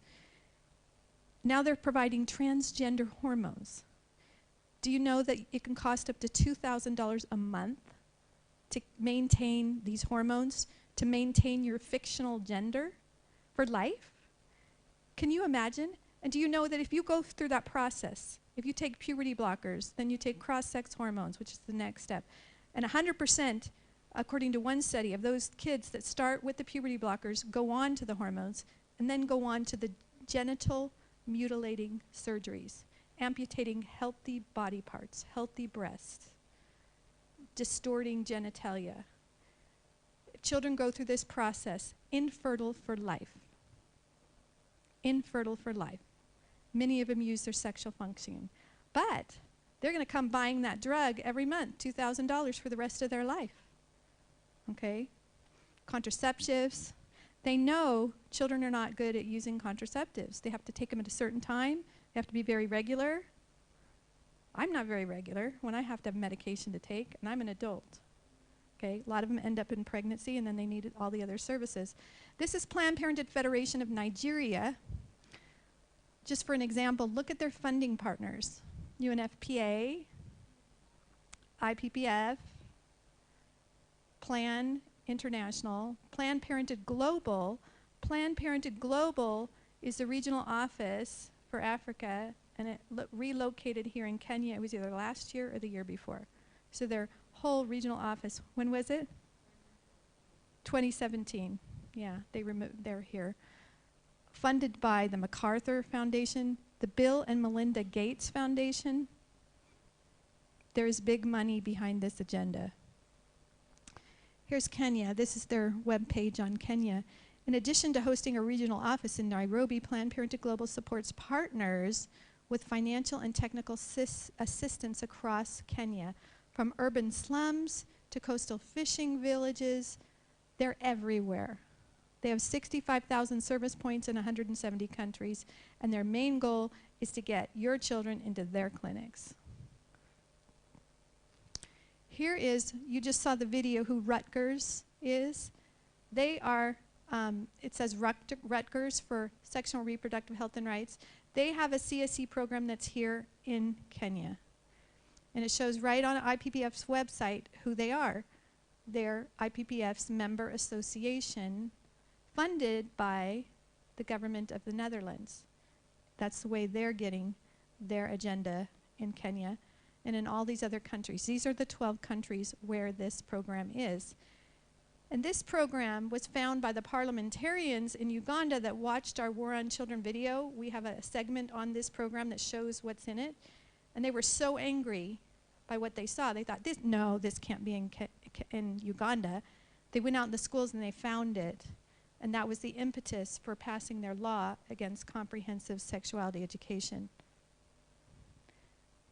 Okay, I'll just give you 3 screens out of their program. Sexuality is, and the children are supposed to put this in the right order. 13 ways that they can be intimate. Just put them in levels of less intimacy to more intimacy, including petting, fondling, oral sex, masturbation.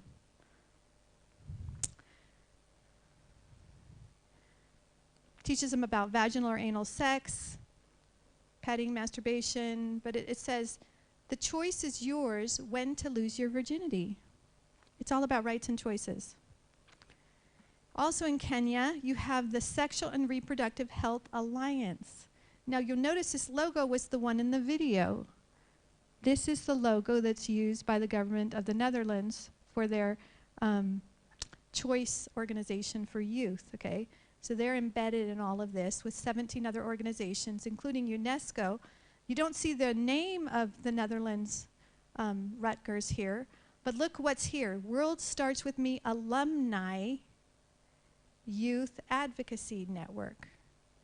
So they've trained up all these youth through the World Starts With Me program to now they've turned them into the alumni youth advocates to push this throughout your country. So the road to Nairobi, where does it lead? Nairobi Summit. You've got Kenya, Denmark, and UNFPA, the main organizers. What do we know about Denmark? This is their strategy for sexual and reproductive health and rights, and includes abortion. And they put this this message up, Embassy of Denmark in Kenya and Somalia, final countdown for ICPD Nairobi Summit. They tell you what they're going to be promoting, sexual and reproductive health and rights, LGBTQI rights, women's and girls' rights, which they include abortion in that, and so on. Then you have on the steering committee for the Nairobi Summit 4 Planned Parenthood entities. IPBF Global, that's here, Rutgers, that we just told you about, the Netherlands affiliate, International Planned Parenthood Federation Global, and She Decides. She Decides is a program of Planned Parenthood to push back against the Trump administration's new policy to not fund abortion. IPIS is on the steering, and one of the committees organizing this. Who is IPIS? Sounds great. We believe in a world where every woman can determine her own future. Isn't that nice? But what does that mean? We are unapologetically focused on women and girls who want contraception or abortion. That's what it means.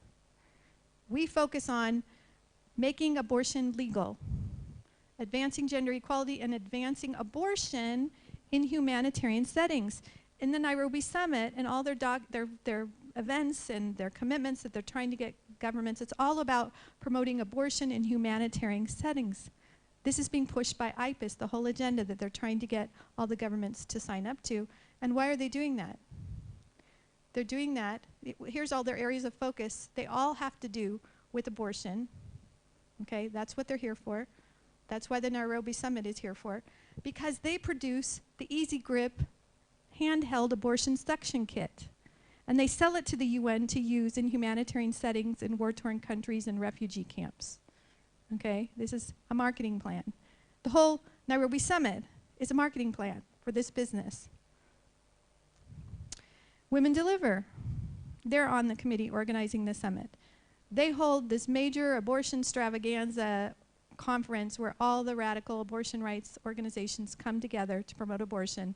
They're against what they call the global gag rule. That's the Trump administration's prohibition on funding abortion organizations. And they promote also Marie Stopes International, which is here in Kenya doing abortions. They're also one of the biggest providers of abortion next to International Planned Parenthood Federation. Now we'll go into UNFPA. What's their agenda? UNFPA. Well, they're suggesting all these commitments. Why the arrogance of them suggesting what commitments governments should make when it's the governments that should be telling them what they're supposed to do to implement the government's policy. It's breathtaking to me that they're doing this. But This was their revised. First they did some, and they were really, really more aggressive, SR, HR all throughout. They moderated a little bit. This is their revised commitment. Now the final document that we just recently received actually includes in the commitments sexual orientation, gender identity, and abortion, okay, directly. That's why they're here in Kenya. And we just saw what all those sexual and reproductive health right means, but I wanted to show you this document again and circle the HRP, because on this document it shows there's all these UN agencies, but it simply omits to show you one of their other partners in the HRP. Look at the bottom. Only one NGO. Who is it? International Planned Parenthood Federation, which is partnering with all of the UN agencies and probably writing these manuals. It's a great marketing plan. So back to the Nairobi Summit. Here's one of their events. Accessibility and prevention, public health, abortion, and human rights. Why it is critical to make safe abortion universally accessible. There's a bunch of organizations here, including IPAS Africa, of course, that co-sponsored this.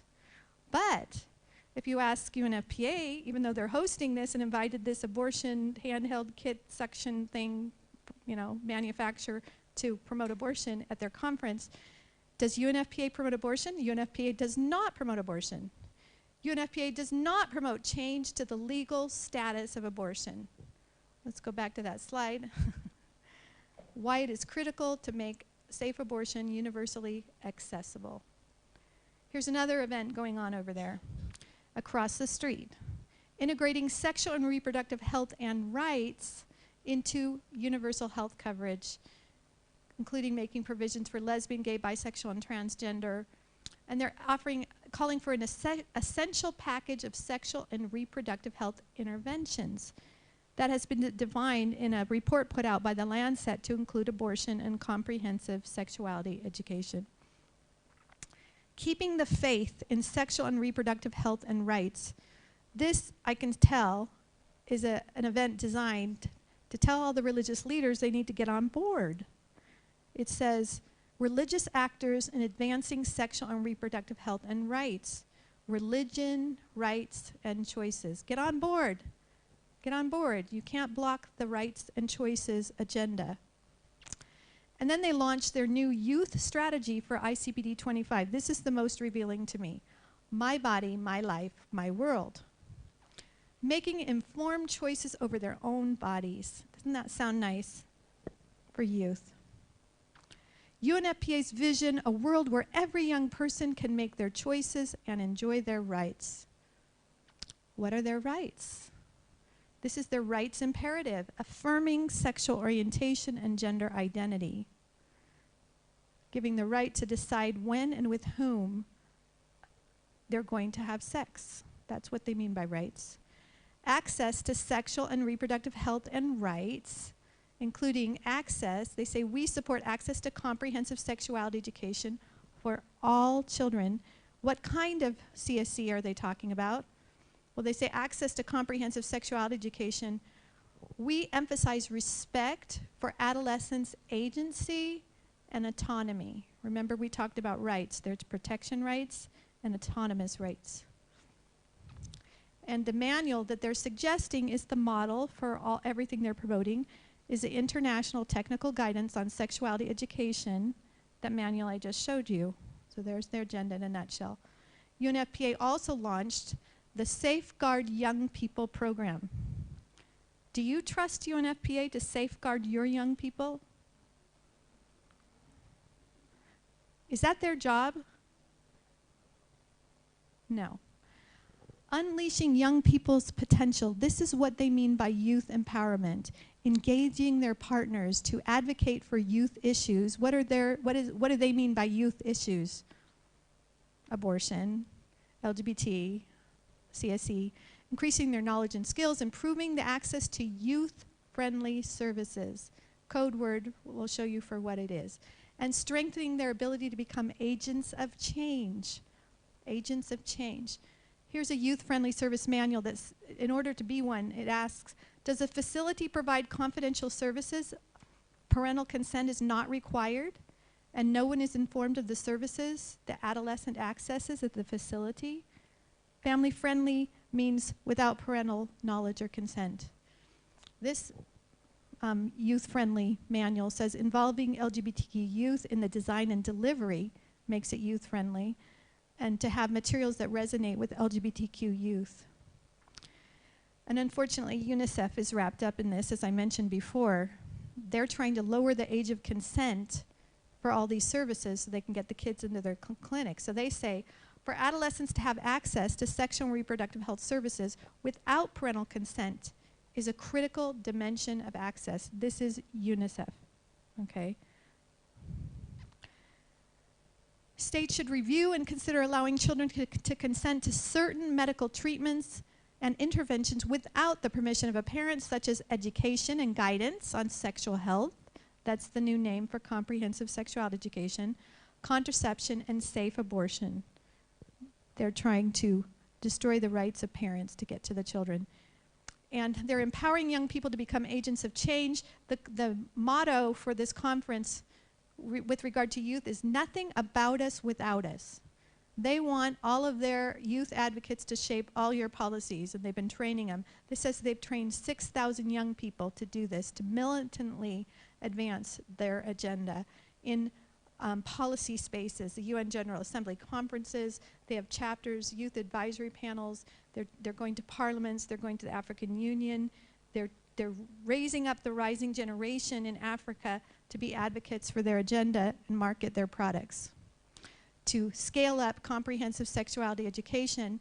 And one of the ways they're doing that and getting around the government and getting around the parents is through a phone app. This is a phone app by UNFPA called Tune Me. And if you look up, the big thing in sex education is we've got to teach consent. What do they mean by consent? Well, they're teaching children to role play things like, do you like it when I do this? Do you want to do it to me? Is it okay if I take your shirt off, your top off, your bra, your pants? This is UNFPA. Teaching them about oral sex and which body parts to use. Masturbation is natural and normal.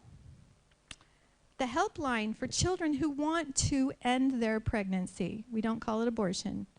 And telling them there's two types.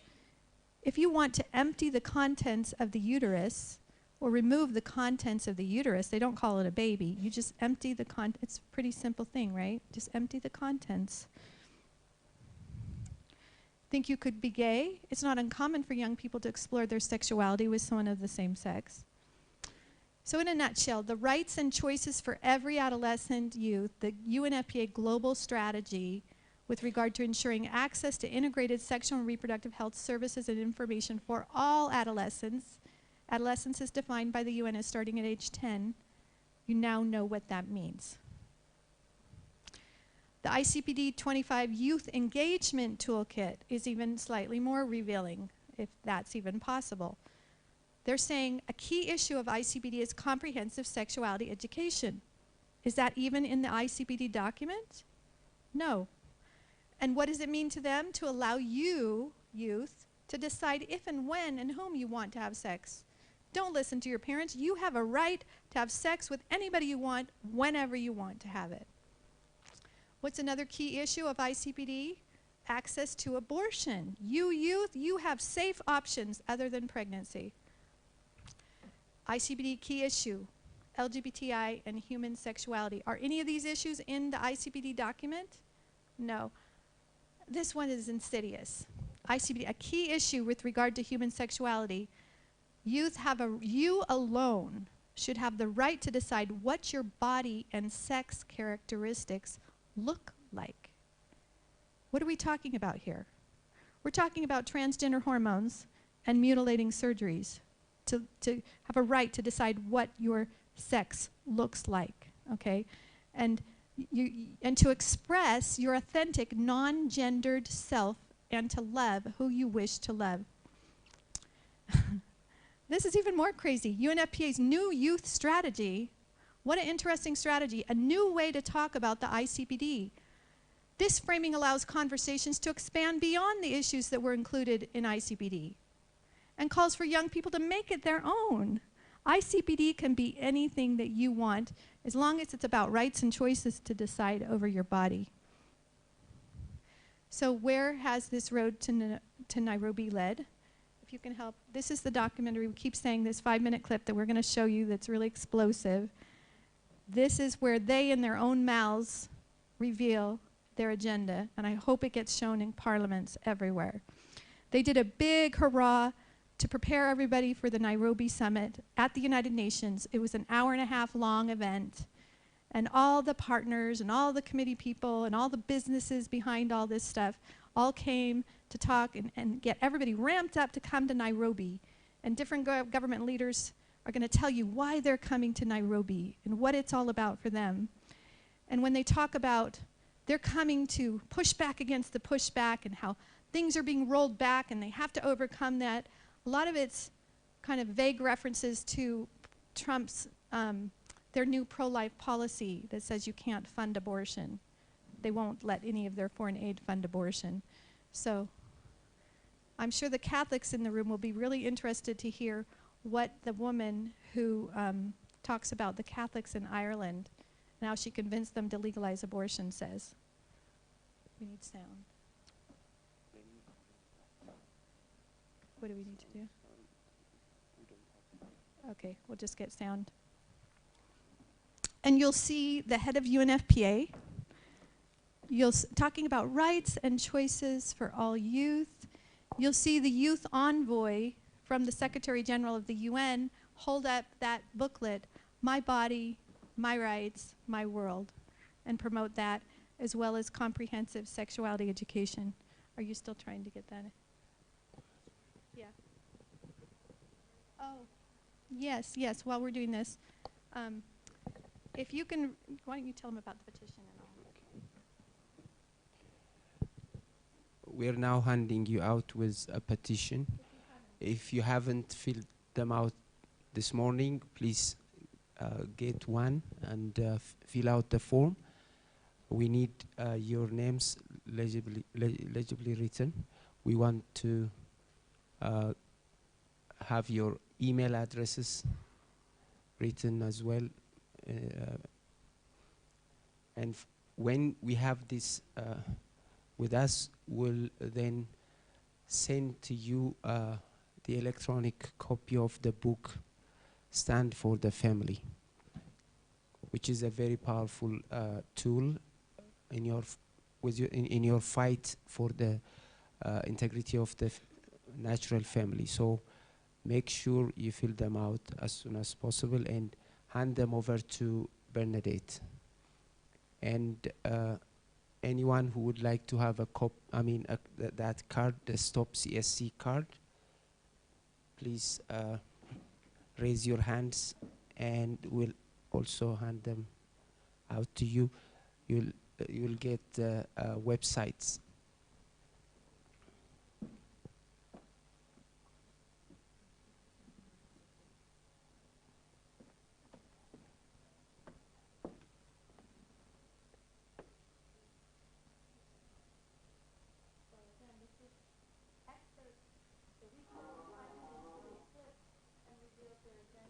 At this meeting on September, not too long ago, at the UN. Yeah, yeah, put on hold.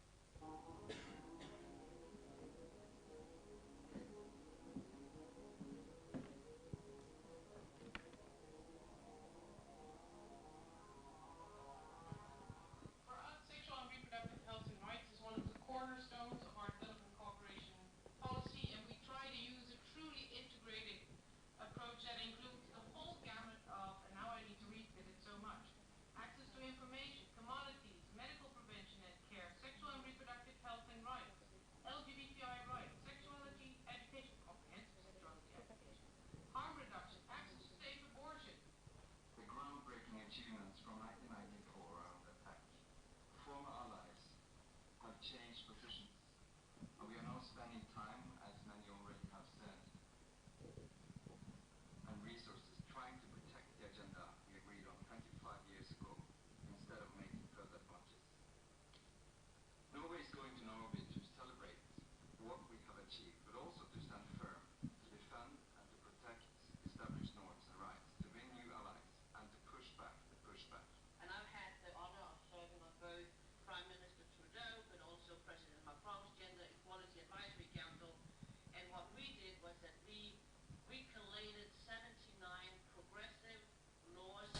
frameworks within the whole lives of girls and women and gender equality, including the full suite of SRHR, safe abortion, CSE, family planning, and for also the most marginalized, the LGBTQI, people with disabilities. We put that forward with the encouragement to ditch your discriminatory laws, put in the progressive ones, my body, my rights, my world.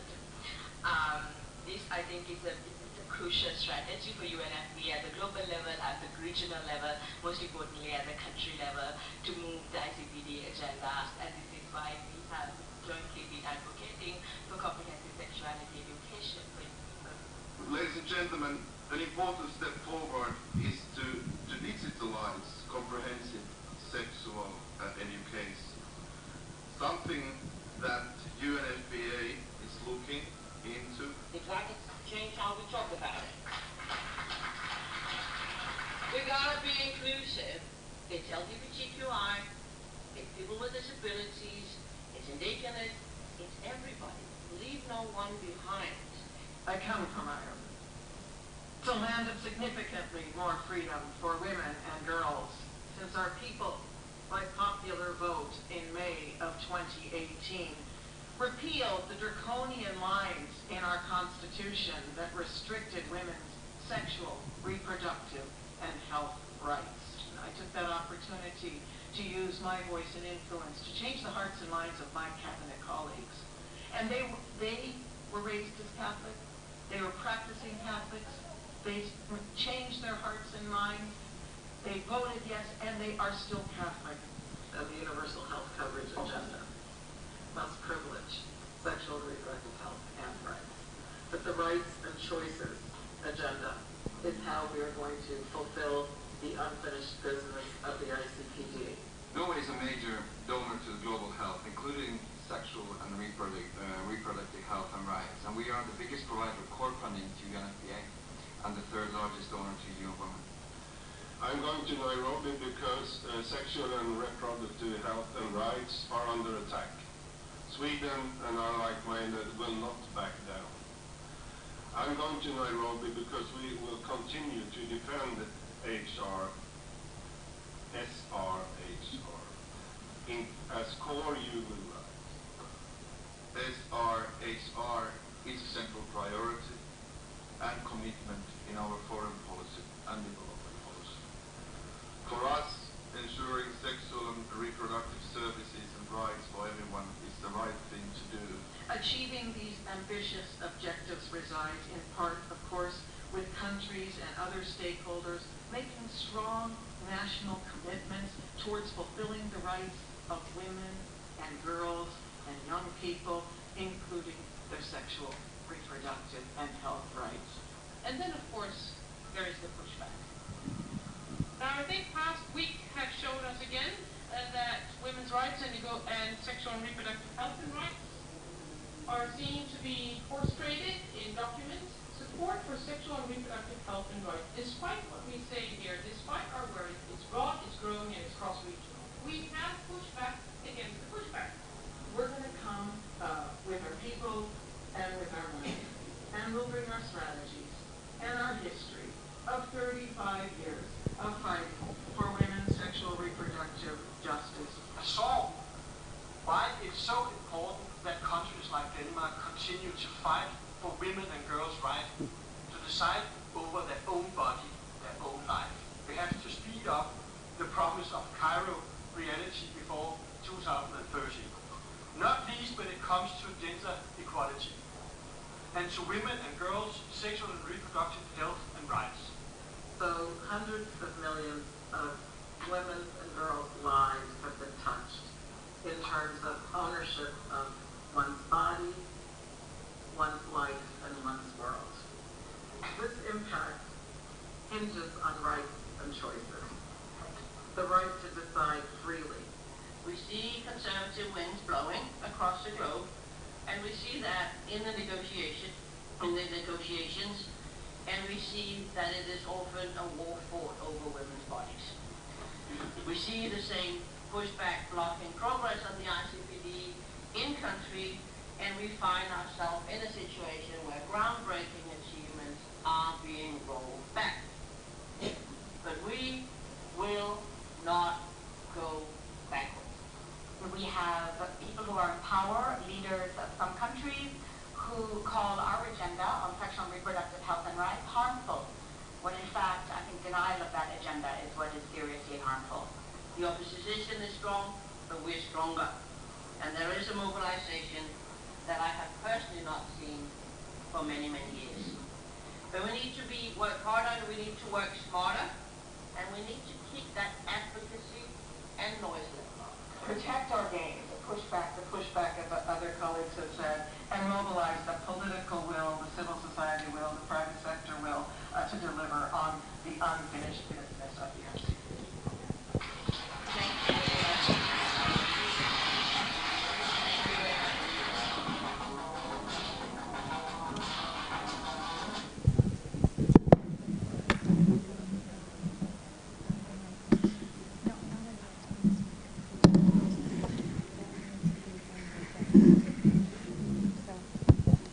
So what did you think? We need to get this shown in every parliament. Let's, Annie, could you get the mic and hand it to people who are, do you mind helping? It's right here. We've got comments here. Back here. Stephen Green. Let's go. He had his hand up first, so. Sharon, thank you for that. It's just so illuminating. And, I hope we're going to take notice of it and bring pressure on our governments. I mean, I'm from the UK, so we have a system, well, we are able to lobby our own MPs, and that's quite a privilege, and maybe you might think about that. But just wanted to mention one picture that you had there, which was, you had a picture from IPPF, and blah, blah, blah, about working in various communities across Kenya, and you had a picture of a girl with a football. A picture of a girl with a football. I know what that is. That was a project that IPPF started called Moving the Goalposts. And the idea was they would set up a girls' football league in Kilifi on the coast. So, yeah. And they actually took all those girls to the Football World Cup in South Africa. Now just imagine what happens when those girls go back to their village. There's nobody can tell them anything. Wazungu have taken me to the World Cup. Yeah? So that kind of feminist strategy is building IPPF's market as well, in my humble estimation. Thank you. Sharon, several people have asked if they can get that last This video. Yes. It is at this website. Write it down. Are you ready? FamilyWatch.org. FamilyWatch.org/Nairobi Summit. Okay. Also, our analysis of the commitments they were pushing, also the comprehensive sexuality education, the war on children video, lots of videos, lots of documents there for you to understand the ICPD agenda. Again, that's FamilyWatch.org/Nairobi Summit. Okay, we hope you spread this far and wide and help your governments. Go ahead, Annie. Thank you so much. Judith, that's my name. I'm a teacher by profession. And coming here has been one of the greatest happenings in my few years in this life. Wow. I want to really appreciate just shortly that seeing the numbers to me just makes it so beautiful in terms of God in the Bible used 300 people to defeat very big armies. But I want to acknowledge that what I've heard here today for me, and I believe amongst us, many of us, is that knowledge is power. One of the problems is I teach in a high school, secondary school right now. And these are the things we are facing. The Trojan horse we're being told about in the morning. Something came in poisonous, now we have to deal with it. The other day, Mweshimiwa were asking, where is the teachers' counseling services in this nation? I act also as the chaplain of the school. And in my 26 years of teaching, I've been to very, very many schools. Sometimes I almost feel I'm going mad handling these issues that we're talking about. Because sometimes when we start, a parent will come and threaten and ask me, give me evidence. You know what's happening. They want evidence. I cannot go to the bedrooms and take pictures. That's also against the law. But now knowledge that there are what you call the real law vis-a-vis the conventions I think that's how I interpret it. The agencies, what they have and what the law is, empower some of us to know that this is how far I can handle this issue, because fear is controlling us so, so badly, especially as concerning the LGBT in our secondary schools. And I'm talking here as a teacher who works in Kenya, among others, here. So I just want to say, the other thing is, the parents that we are talking about have no idea. I think that some of us would have been jailed, because in my school we have a Mother's Day, just to educate the mothers, and then we have a Father's Day to educate them on what's happening in their children's lives. So most of these parents come and cry, and they say, tell us, Mwalimu is teacher, what can I do? They don't know. So on one hand, I'm glad that the syllabus in Kenya is being reviewed, and we have that one that is a bit, I don't know why people are having it controversy with it, but the lower grades coming up, one of the things they want to do is to involve parents in what is happening. And then hopefully now, Mheshimiwa, the ministry can come up with a way in which we as schools can have teachers coming to be, parents coming to be taught, let me say, the right things, I hope I'm not mistaken, in a way that all of them move with the same thing. Because as long as it's a church here, an organization here, we are disagreeing. But we are desperate for this information. And I think for me, prayer, advocacy, and implementation will take us a long way. Somebody said in the morning we are coming a little too late. Late is better than never. And I'm not sure it's really late. We must do something. So I have hope. I really appreciate being here today. Thank you.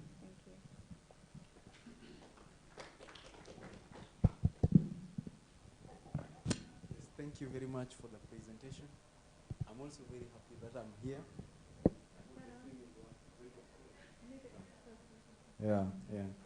And thank you, Your Lordship, the Bishop, for being here. At least you had it. No reports. And my friend, Honorable Malwa. My name is Paul, Otieno Paul Peter, from St. Paul's Chapel, University of Nairobi. I'm a Catholic. So, yeah. Now, a long time ago, I had some statement that at least we were not aborted, so we have an opportunity to talk. Now, everybody who speaks this, they are happy because they are lucky because they were not aborted. They were not part of the casualties. So that's quite critical whenever we are making such decisions. Now, all of us know that mothers always have a choice. All ladies have choices when to conceive and when not to conceive. So there are already choices in place. And we cannot talk of child protection and at the same time eliminate them. As you rightly put it, it doesn't just make sense. It doesn't add up. Now, the question is, what can we do? I have only two comments to make. One is, I'm partly involved in Family Life Movement. I'm the moderator for our parish, for the Family Life group. And one thing I've come to learn is that the church hasn't put a lot of emphasis on this Family Life group. And I think it is high time our church and all the churches came up with a strategic agenda for to promote family movement across everywhere. Like in the Archdiocese of Nairobi, I think it's one of the groups that have least energy. You realize that we have very strong men group, CMA, we have very strong CWA, we have very strong youth group. And this individualistic approach is part of what contributes to belittling the role of the family. So as a church and as religious people, we've got to come up with initiatives that will deliberately plant these values that they want to undo through the children. I had that idea of values. Values that a child holds does not have to conform to what the parents do. That's really ridiculous. Now, the other thing is we have the government, the political leaders, and I have a lot of faith in our political environment and the leaders as far as this idea is concerned. Recently, I watched what was happening in Parliament, and I know that if our leaders pick this to fight it, it will be eliminated.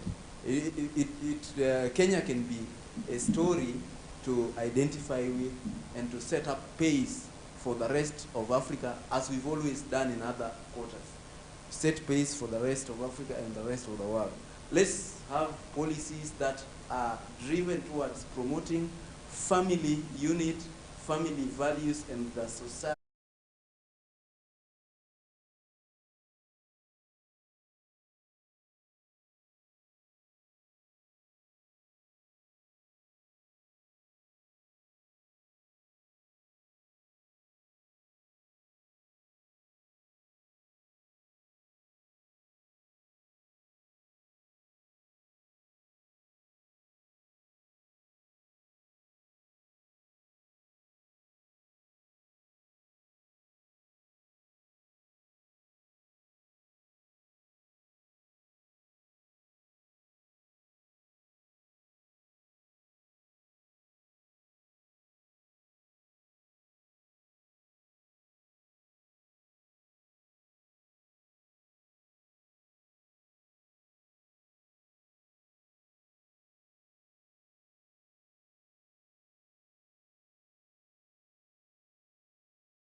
As methods, at least as alternatives for women who would want to use family planning methods, that these are the safe methods they can already use. Of course, in Uganda, we're already doing this in a number of our health facilities, but we're having this challenge that even after the US government scraps money for these terrible methods, abortion, still the conditions that they give for applying for grants to the faith-based organizations are still very stringent. How can we be able to tap these funds? Probably through Family Watch. How can we have an umbrella that can really keep us as a very strong group, and we continue to advocate even for support to the smallest faith-based faith advocacy communities and organizations? Thank you.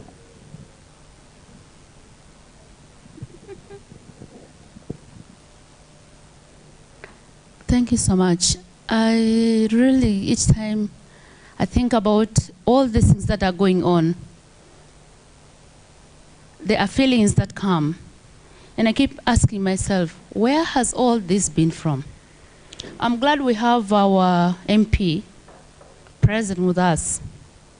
And for us as East African community, I am sure they interact a lot and they share a lot. He seemingly should be carrying here two faces, and that is one as a professional group, and at the same time as a member of parliament. And you know, in this parliament, they have what we call, let me use my language, what they call as the Catholic chaplaincies. And these Catholic chaplaincies are supposed to work hand in hand. I want to imagine it's the same thing here in Kenya. They work hand in hand with these other organizations that are pro-life. And I want to believe with this kind of website details you're giving us, there's a lot of material that we can get and carry on with sensitizing our communities about this. Just like as church leaders, even our MPs are like our eyes. You know, once they speak, we give them the tips. Once they speak, you know, it's volume.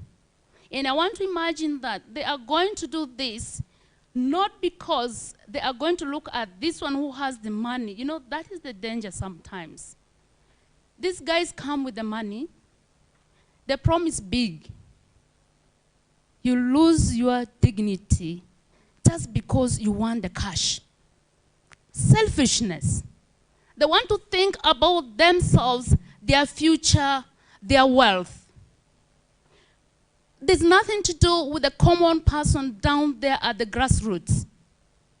For us in Uganda, we always say, If there are challenges in the health department or health sector, where are their children? They're outside the country. They're not in Uganda. Where are they? They're in Europe, they're in America, they're somewhere else. The local man's child is the one suffering. And I think that is why sometimes it takes them time to take a decision on such critical things. And I'm very happy we are all listening to this. It has tickled me. Within our own structures, I think we can still do a lot. And I want parliamentarians to take this upon, together with our chaplaincies. In Uganda, as I think you also came there with the team, and Father Jonathan had brought a team as well, creating awareness like this.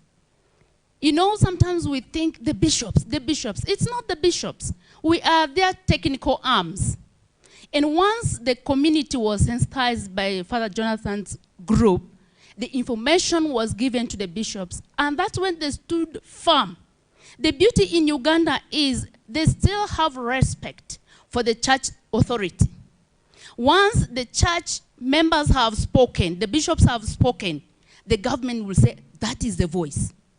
Because the rest of the communities down there will all want to support their own bishops. And it's always a big threat for these politicians. And that is what really forced and pushed them to throw away the sex education or comprehensive document away. Why? The church spoke.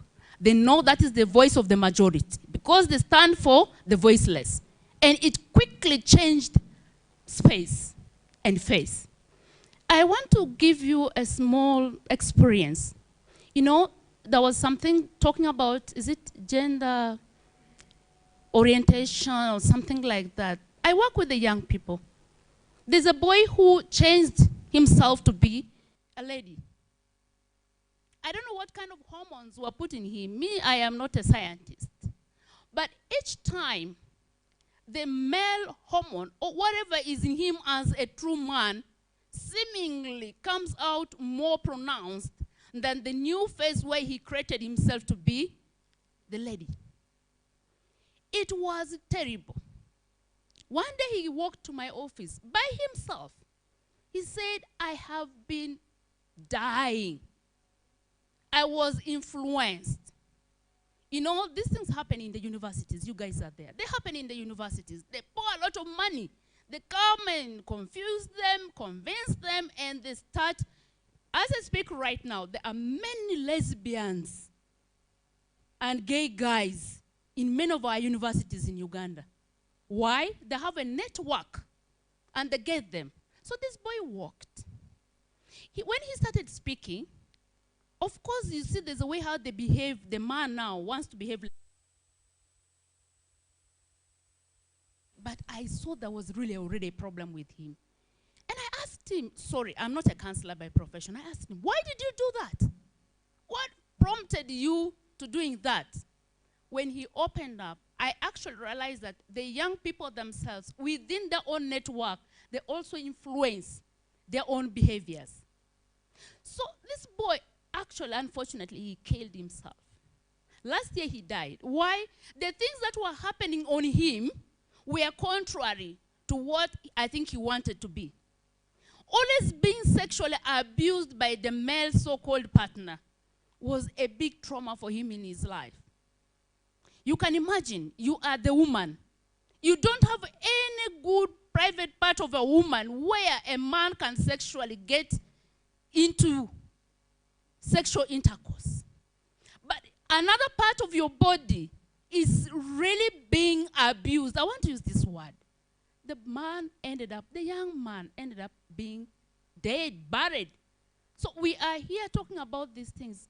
You see, it touches. I want us to be touched. It's not late. Even our MPs, if these people conclude their meeting, they can still stand firm and say, our governments are not going to dance to your tune. They can reverse. And that's what we're praying for. Our MP, we're praying for you. You are our voice here. That you are not going to be a stone thrown in the ocean, but we are behind you. We are going to pray for you. We are going to mobilize our own networks back home. Thank God through our bishops' conferences, and you have your own networks in your church. Let's involve our MPs. We give them this information. All these website details, whatever that we are given, we upload this information. Let's talk with evidence. And once we have the materials, these guys are going to come to us. We look small right now. We look a nobody right now. But with all this information they are empowering us with, the MPs will start running after us. Because they need us. Very soon, they are going to start campaigning. Who are they going to be campaigning to? Not us and our children. So we are going to make sure we mobilize. My brother, my father, my uncle, we are proud of you. Be our voice. Even if the decisions will be passed, you are still going to say it can be reversed with evidence, and we are going to be behind all our different categories of people who are going to fight together with us. The young people are suffering. They don't know. They don't know anything. They think it is a life. That is a fashion. They see it coming from Europe. Europe is rotten. I have 2 families in Canada. I'm sorry. I have 2 families in Canada. I was told in the university, one of our firstborn is in that university. Can you imagine, in a university there is a room set aside for sexual pleasure? If any child is already excited and they would like to have sex, there is a room somewhere where the 2 of them go march and make, not making love, I don't know what to call it. They are there. Officially put by the government institution. You see, they want to bring their rottenness to us who still cherish our values. We Africans still cherish our values. If for them they have lost theirs, we are not going to dance to their tune. That's because they are powerful, that they have the money. You saw what they were saying. We have the money. We are going to come with our people. To who?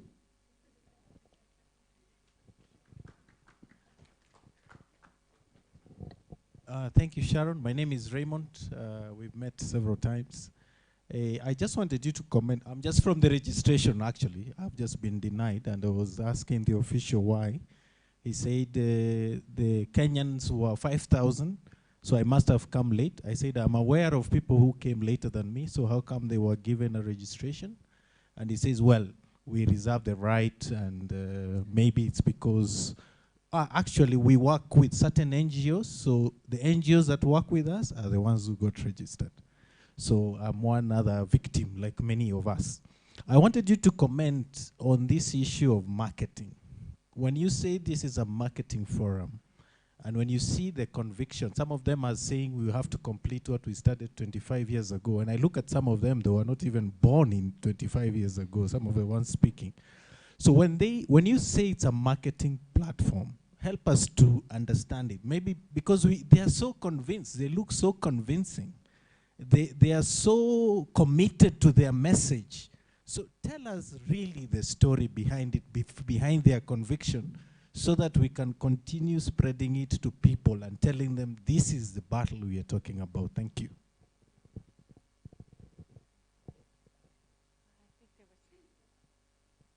Here and then over here.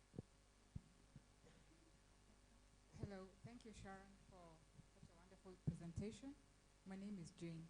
For me, I think this is a very emotive topic, but okay, I must admit that I actually did attend the pre-summit meeting that was held here in Kenya at the Danish ambassador's residence about 2 weeks ago. And I concur with Raymond that apparently the language that they use seems to be very, very convincing. And it's very difficult for us to actually understand what the agenda really is. One thing I must say about the CSC curriculum, I mean education that they're talking about, I don't know whether you people notice that conspicuously they're not talking about the age that this education is going to be exposed to. And yesterday I was actually talking to a friend of mine from Ghana, and he told me that in Ghana they've decided that they're going to start the sex education from age 4. And I said, age 4, what would a little child at that age even understand? Kenya, I'm told, I think they're looking at age 8. And this is where I think we're going to get things wrong. And I think we need to do something about it. And I think what, for me, I think is that a lot of us are not even aware of what is going on. I actually have two very senior friends, one working for IPERS and the other one working for UNICEF, and they're participating in this ICPD meeting. One is a doctor, the other one a PhD, whatever, graduate. And the thing is, when you listen to them, because they're very convinced about the agenda of this meeting, and I'm just saying to myself, which world are we living in?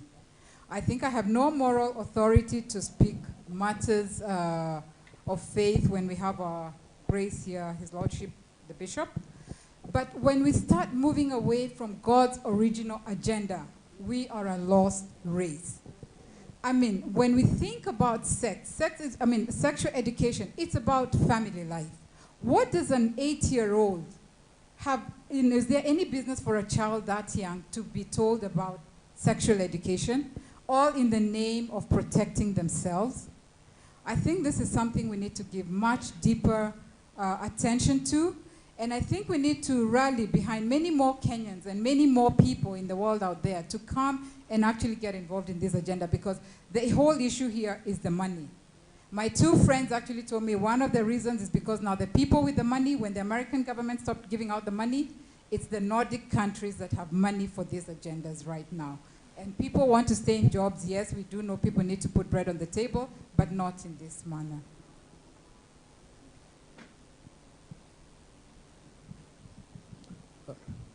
Okay. Once more, my name is Pius Okiror from Human Life International, Uganda. I want to briefly, and I'll really try to be brief, make comments on a few things. Maybe picking up from where Mama stopped. Age of the sexuality education. Distinguished ladies and gentlemen, let us never be lured to begin discussing any age as far as comprehensive sexuality education is concerned, because it's not even appropriate for an old man. It's not. So we want to look at what are we talking about. Homosexuality, at what age should we begin teaching it? Abortion, contraception and gender identity change, at what time should we talk about gender identity change? At what age? Is it something that we can even talk to our grandparents too right now? We go out to our grandmothers and their grandfathers. Can we talk to them and tell them about this? I mean, there are certain things that cannot be talked about at any age of our life. I mean, we can't constitute people to teach them homosexuality. And maybe that aside, I want to say, we have Dr. Waume here, a very great man of God and a medical professional as such. One of those medical professionals who still hold and cherish their vow that they took on the day of graduation. And we're so proud about you.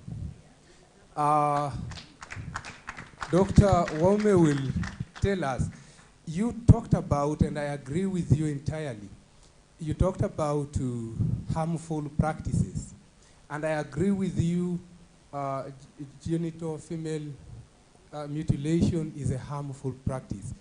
And whereas I agree with you and I also advocate against it, it's such a horrible practice, by the way. I want to say that from my lay person's understanding, that there are other mutilations that we are not talking about. When we do tubal ligation, what are we talking about? It's a mutilation. Is it good? It's harmful. So while we talk about harmful practices and like genital female mutilation, we also want to talk about tubal ligation and vasectomy. There are mutilations which are harmful to individuals, and we should also ask for zero tolerance on such practices, on such mutilations. And maybe lastly, there is power in unity. There is power in speaking out and in standing out. And as East African community, the lady brought it, it is beautiful that we stand together as a people. In 2018, there was a law that was being proposed, East African Comprehensive Sexuality Education, East African Comprehensive Sexuality Bill. And one of the things, one of the provisions there were so many, but one of the most horrible ones was that boys and the girls from age 5 should be given the right, that they are right to choose and consent to a method of to a method of contraception they want to be put into, should be protected by all member states, by all partner states. And I asked the people who were there, very many distinguished ladies and gentlemen from the East African Parliament and the other East African countries. I asked them, what are we talking about? A boy of 5 years has not even started going to school, but let us put it at 7 years. And your boy comes home saying, Dad, they told us about contraception and the various methods. I have chosen vasectomy. How many of us here are going to say, oh, beautiful, you made a wonderful choice, and when are they putting you on it? Tomorrow, well, we shall cut a cake. And nobody put up their hand. I asked them, if you do not want this for your children, whose children are you legislating for? It's always important to sometimes challenge these people. When they talk about the things, are they happy their children do it? And certainly they will keep quiet sometimes. They feel the challenge. So ladies and gentlemen, when we fought very vigorously, we had sleepless nights with Father Jonathan, who is not here, who is about to be with us. We wrote a petition. We called on our partners from Kenya and told them they have come to Uganda allegedly consulting, that holding a public hearing on this bill, and now they're coming to Kenya. By the time they came to Kenya, there was enough exposure and it died. That comprehensive, that East African Community Sexuality bill died a natural death by the time it reached Kenya. So there is power in everything that we are doing. Ladies and gentlemen, let us never be discouraged that we are being reactionary. No, we cannot keep quiet because we are being said to be reactionary. Yes, we react to things that we think are not good. I'm sorry, I have taken much time.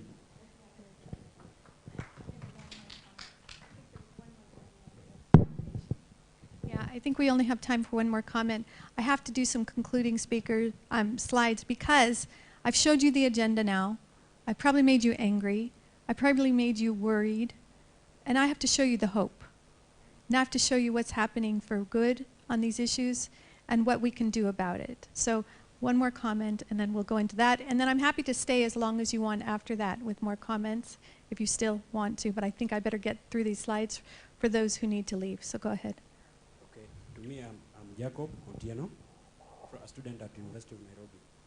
I'm glad to be here to have such a session with you. And I'm here. Can you hold that up closer? It's hard to hear. Yes. The mic closer to your mouth. I'm also a student in University of Nairobi and a Prolifer, a commissioned one. So like in University of Nairobi, we have so many problems. Yeah, like you find that the condoms have been supplied in the all halls, either for men or for ladies. Which means most of the students are keeping their minds on only sex. And this leads to many of the problems. Like first you have abortion. Like last semester, I think we lost a lady trying to abort. which means we are leading nowhere. And like, if it's now like that, and how it would be when the CAC would have been brought to Kenya there before. So I'm glad to be here, and I'm very, very thankful for this occasion. I'm glad you came. Thank you. Okay, so I'm just going to go through these last slides. This is my conclusion here. I think it's very important to leave us with hope and with action items. Oh, it looks like I have to get through these to get to the right one. Hold on. We did a lot of slides. We did a lot of work. Thank you for all your patience in getting through all this information. Okay, so I was just going to conclude with this. The question is, and we just got that question, usually after I present information like that, the question always is why? What's their motive? How could they possibly be wanting to do this?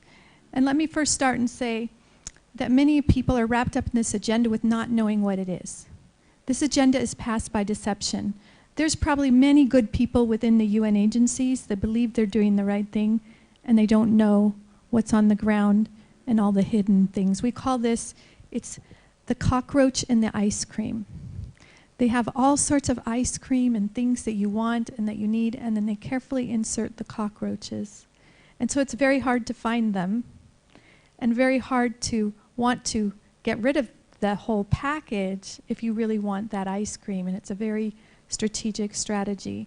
But this is the question that's always asked, is why? Well, we gave you one reason that's on the BBC. Denmark's contraceptive aid to Africa to limit migration, in their own words. Now let's think about what they're pushing. They're pushing abortion, that kills people, that limits your population. Contraception, that limits your population. Homosexuality, that's sterile, it doesn't lead to reproduction. Transgenderism, you go through that whole process, you're infertile for life. You've got this whole agenda that's limiting the population. And I'm not saying that every person who promotes contraceptives or abortion wants to limit your population, but we definitely know that some do. And we definitely know that the roots of Planned Parenthood, the founder, if you look her up, her name's Margaret Sanger, was a eugenist. And she wanted to improve the race on Earth and get rid of the weak. And you can look up her quotes. So there's agendas here. We also know that there's people who want to destroy governments, and they know the best way is to destroy the family. The family is a bulwark against the destruction of governments. So there could be multiple agendas, but I think one of the biggest ones is deception. Because there's an example of, there was a diplomat from a country who, when we showed them this agenda, they were so angry because when they had been a minister for gender in their country, they had come to the UN and they would say, we'll write your speech for you, we'll help you, we're technical advisors here. And they had them advocating for sexual and reproductive health and rights and comprehensive sexuality education. And this was a strong Catholic who was against those things. When she found out what it was, she was so angry that she's helped us gather lots of other diplomats so that we could show them the agenda. Again, it's done by deception. So you can't automatically assume that someone who's advancing this is bad. You need to talk to them. You need to understand what their motives are and show them the agenda. Then we do know that there is a profit motive. We do know that pharmaceutical companies, condom companies, there's lots of money involved in this agenda. Again, just to remind you what IPIS is trying to sell through this conference. And just to end with this strong thought as well, this is a UN schedule of what happened at the UN Commission on the Status of Women. And the event that IPIS co-sponsored, you can see in yellow, that's IPIS, is very telling. It's without abortion, it's not comprehensive sexuality education. That's the name of their event. I do not believe you can be pro-life without fighting comprehensive sexuality education. It's the #1 tool to advance abortion And because of that, we're going to go to some good news. Now, here's the good news part. First of all, the UN African Voting Bloc is standing strong in the United Nations in New York against comprehensive sexuality education. Ambassador Usman Sarkin of Nigeria, he was brought up here, where he got a whole document of the Commission on Population and Development. That's the commission monitoring the ICPD document. He got the whole document thrown out over reproductive rights and comprehensive sexuality education. He said, we will not compromise. He was speaking for the entire African Voting Bloc, and he put his foot down, and we need more leaders to do that again and again and again. They're deceptive, they get around, they now call it sexual and reproductive health education, sometimes family life education, HIV prevention. There's no end to the deceptive terms they use. And now their phone apps, their computer programs, their after-school programs. So we have to be vigilant. But in addition to the African Voting Bloc, we now have the Trump administration, because they are strongly pro-life and they understand now that comprehensive sexuality education is the #1 tool to advance abortion. They've been standing up. And there's going to be an event tomorrow, and you're going to hear from some of the top people in the U.S. government. If you come to the session, it's going to be at the lecture hall, the larger room associated with this conference over there. I don't know exactly where it is, but someone will tell you how to find it.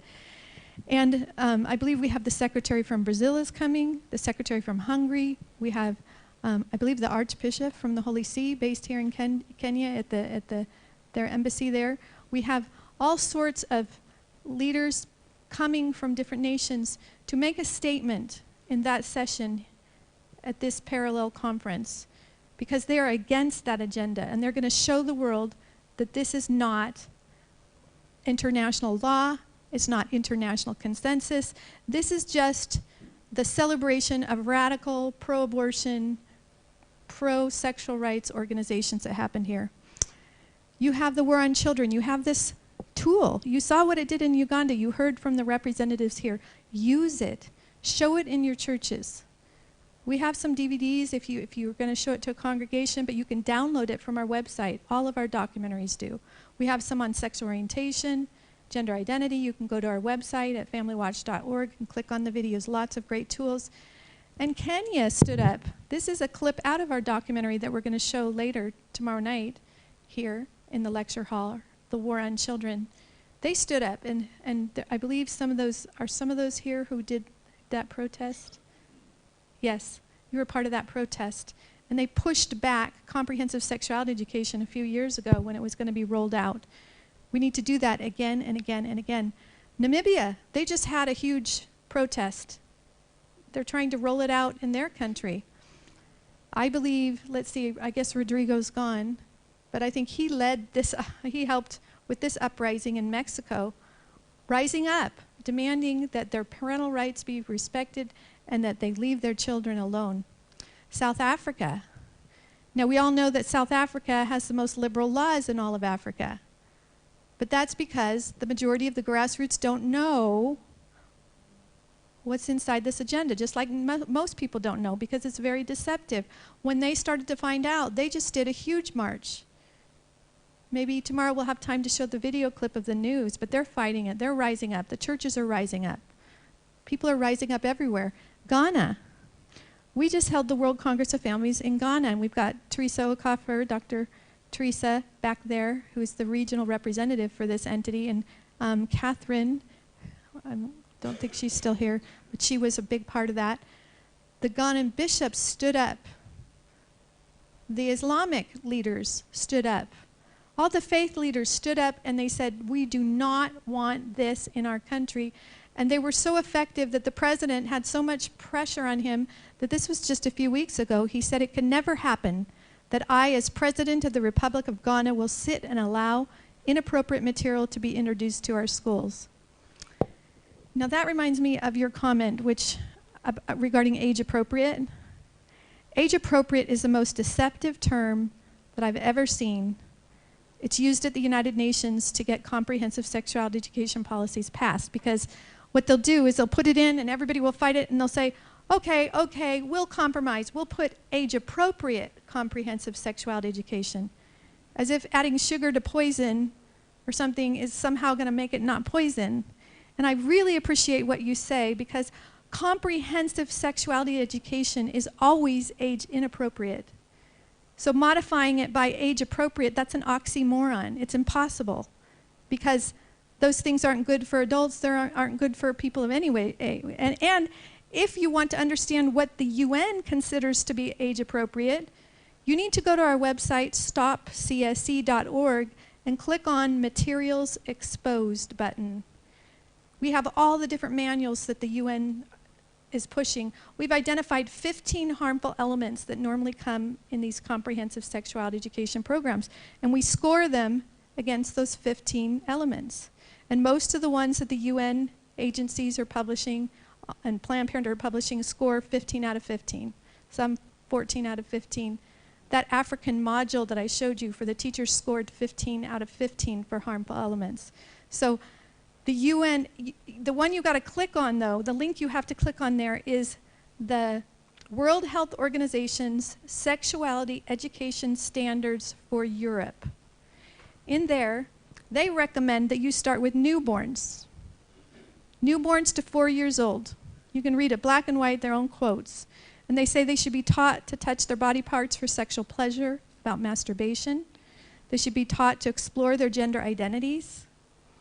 At age 9, they teach them about pleasure and orgasm, masturbation. And it's unconscionable that at age 9, they also say you can go to International Planned Parenthood Federation to learn about your sexual rights. 9 years old. That's what they consider age appropriate. So modifying it with age appropriate does absolutely nothing except maybe convince people that it's not harmful when it really is. And that's a big problem that we fight. You've got the tool that we told you about. Please use it. This will equip you. This is our training manual. If you want to come to the United Nations and lobby, you have to read this manual. This is what we use to train our youth. We have some universities that have instituted this as part of the curriculum, and their students have to give reports on different chapters, and then some of them bring their students then to lobby at the United Nations. This is a powerful tool for you. Now, we have this conference. We have many more sessions left. I know we've gone through a lot, but there's a lot more. We want to invite you tomorrow at 9 a.m. in this room. Dr. Sayoum, you really need to hear from him. He's going to be presenting, and you'll hear about what is happening. We've talked about the United Nations. He's going to talk about the African Union. And he's got all the evidence and the documents and the policies that are being pushed by IPPF and UNFPA there. He's also, we're also going to hold a session to show our 30-minute documentary called Cultural Imperialism, the Sexual Rights Agenda, which has a lot more evidence, but it shows how the AIDS pandemic is being exploited by the United Nations to advance these policies in ways that actually is increasing AIDS infection rates. And Dr. Sayoum, who's a medical doctor by profession, a surgeon, he's going to talk about condoms and all the research and medical facts about that, and how what is being taught by the UN agencies is actually very harmful for children. Then this is the last slide. What are we going to do? What's our action plan? What do we need to do in every country of the world, including in Africa? Well, for Africa especially, we need to withdraw from the Eastern African commitment on comprehensive sexuality education. As long as your country is signed on to that, UNFPA, Planned Parenthood, all their partners, all these organizations, they can just go to the school and wave it and say, you signed this commitment, you have to implement this policy. Okay, it's easy to withdraw because the way it was done is the ministers just signed it. So you could just send a letter to UNAIDS and all these agencies saying, we're done. We're done with this. Bring it up to Parliament. Have Parliament pass a resolution withdrawing from it. That needs to be done. Eradicate CSE from the schools. You need to go into the schools. Parents need to be more vigilant. We all do. We need to go and see what is being taught in our schools regarding sexuality or sex education. What guest speakers do they allow in? What videos? What's in the after-school programs? We need to know what's there, because once you show the bad elements that are in these programs, people don't want it. Parents don't want it, and you can get it out. Eradicate it from your schools. You can pass laws protecting parental rights. pass a law, get Parliament to pass a law that says that parents must have to sign a written consent form before they can teach sex education to the children. That the sex education materials must be transparent and available for every parent to see before they sign that or are ever asked to sign that, okay? Protect the rights of parents to withdraw their children from things that they don't think are healthy for their children. You can pass a series of laws. We have a series of model protection laws for children. You could pass one that says, no organization that promotes or performs abortion shall provide instruction or teaching in the schools on sex education. It's a conflict of interest. You can pass one that says something like, sensitive issues such as, sensitive and controversial issues such as gender identity, that teaches children that they may not be male or female, that they could be multiple genders or so forth and so on, shall not be taught in our schools. Masturbation is a sensitive topic which will not be taught in Kenya's schools. These are all policies that could be passed to protect the children. And finally, find a way to get UN agencies, IPPF, and foreign governments out of your nation's sex education. Uganda figured it out. They had one of the highest rates of HIV/AIDS, and we're going to show that in that documentary, Cultural Imperialism. That's one of the events that we have. They lowered it significantly. The whole world realized it. They had their own solution. Their own solution. You know best what your children need. So we'll just end here with the children. That's what we started with. That's what it's all about. I can tell that everybody who's stayed this long, it's been a marathon, cares about your children. You care about the children in your country and in other countries. There is power in this room. There is power beyond what you even know. When you rise up and you show people this harmful agenda, they will follow you. I know this. I've seen it. I've seen it everywhere. This agenda is passing because it's deceptive, not because it's what the majority of people want. So I honor you for being here and staying here and taking in all this information. And we would love to help you in any way that we can to help protect your children. We'll be presenting some other plans and ideas for how to do this throughout our sessions. Tomorrow at 9 a.m. we have one. Then we have one at 10:30. I think that's the cultural imperialism. Then you really are going to want to come at 2:30 in the big lecture hall for the intergovernmental panel. We need people to come. We need them to support these government leaders that are going to speak out strongly for life. And then I don't remember the rest of the schedules, but we do have a couple of other sessions. Just look. And someone asked a question we didn't answer about funding from the U.S. government. There's actually a session that's going to be on Wednesday from the people over the funding at USAID on how to apply for a grant. They're the ones that you could talk with, ask questions, because faith-based organizations have been handicapped in that area under prior administrations. And they're trying to level the playing field so that faith-based organizations can also, on an equal footing with other organizations, receive grants. And then, what is the answer to comprehensive sexuality education? I usually get the question, well, then what do we give our kids if we don't give them that? They need something. Well, there's also a presentation by the U.S. government on Wednesday. I think it's from 9 to 10:30. And it's going to be in this room, I think. And they're going to talk about sexual risk avoidance education.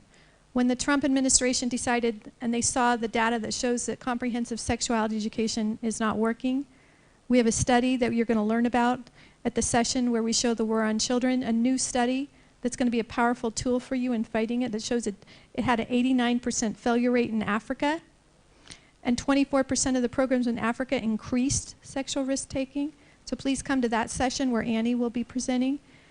We've got a lot of tools that you can get at these different sessions. So please come back, and we're very grateful that you were here. Thank you.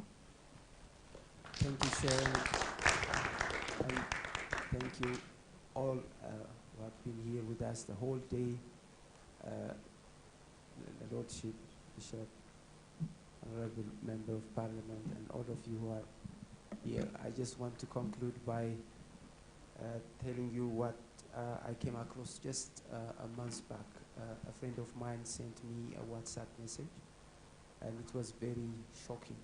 What I saw was very shocking. And you know, Africans who have immigrated to Canada, Mr. Trudeau's nation, you saw him advocating LGBT rights. In fact, he's the first prime minister to come out and involve himself in the gay parade. You know that. The first prime minister, the first head of state to do that in the whole world. And that video clip shows these Africans who have been given a residence in Canada were touring the city. And in that process, what they found out was 2 young men, broad daylight. One of them, probably mid-20s, is fully naked. The other one, the pants are down. They were having anal sex on the side of the road, without any fear, without being intimidated. It's over the internet. And these people were shocked, and they are speaking in their own, I think in French or other language. They don't care. They just see them, what they were filming, they didn't care. They just continued that. This will come to Africa if we keep silent. The rottenness is now evident in the Western nation. We have to keep Africa safe. This is our duty. We are alive at this time because God wants us to keep this continent, our nations, our children from this evil. In fact, this is the pinnacle of immorality. We have no other way to explain it. So please stand up. In fact, like I always say, we have to make Africa a graveyard of this agenda. They have come all the way from all over the world to Nairobi. They are convening here. This must be the burial place, the graveyard for that evil agenda. We Africans do not want that. It's not in our culture. It has nothing to do with our values. We have our own beautiful culture, beautiful values. We have to stand up and say, no, enough is enough. If it's about aid, we don't need your money. Let it go to him. We have our own resources.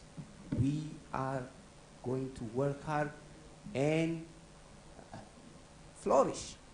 Our children are our resources, and we cannot trade with them for money, for the sake of money. We'll not trade our children for the sake of money. Thank you for coming. Africa will never be the same again. Thank you.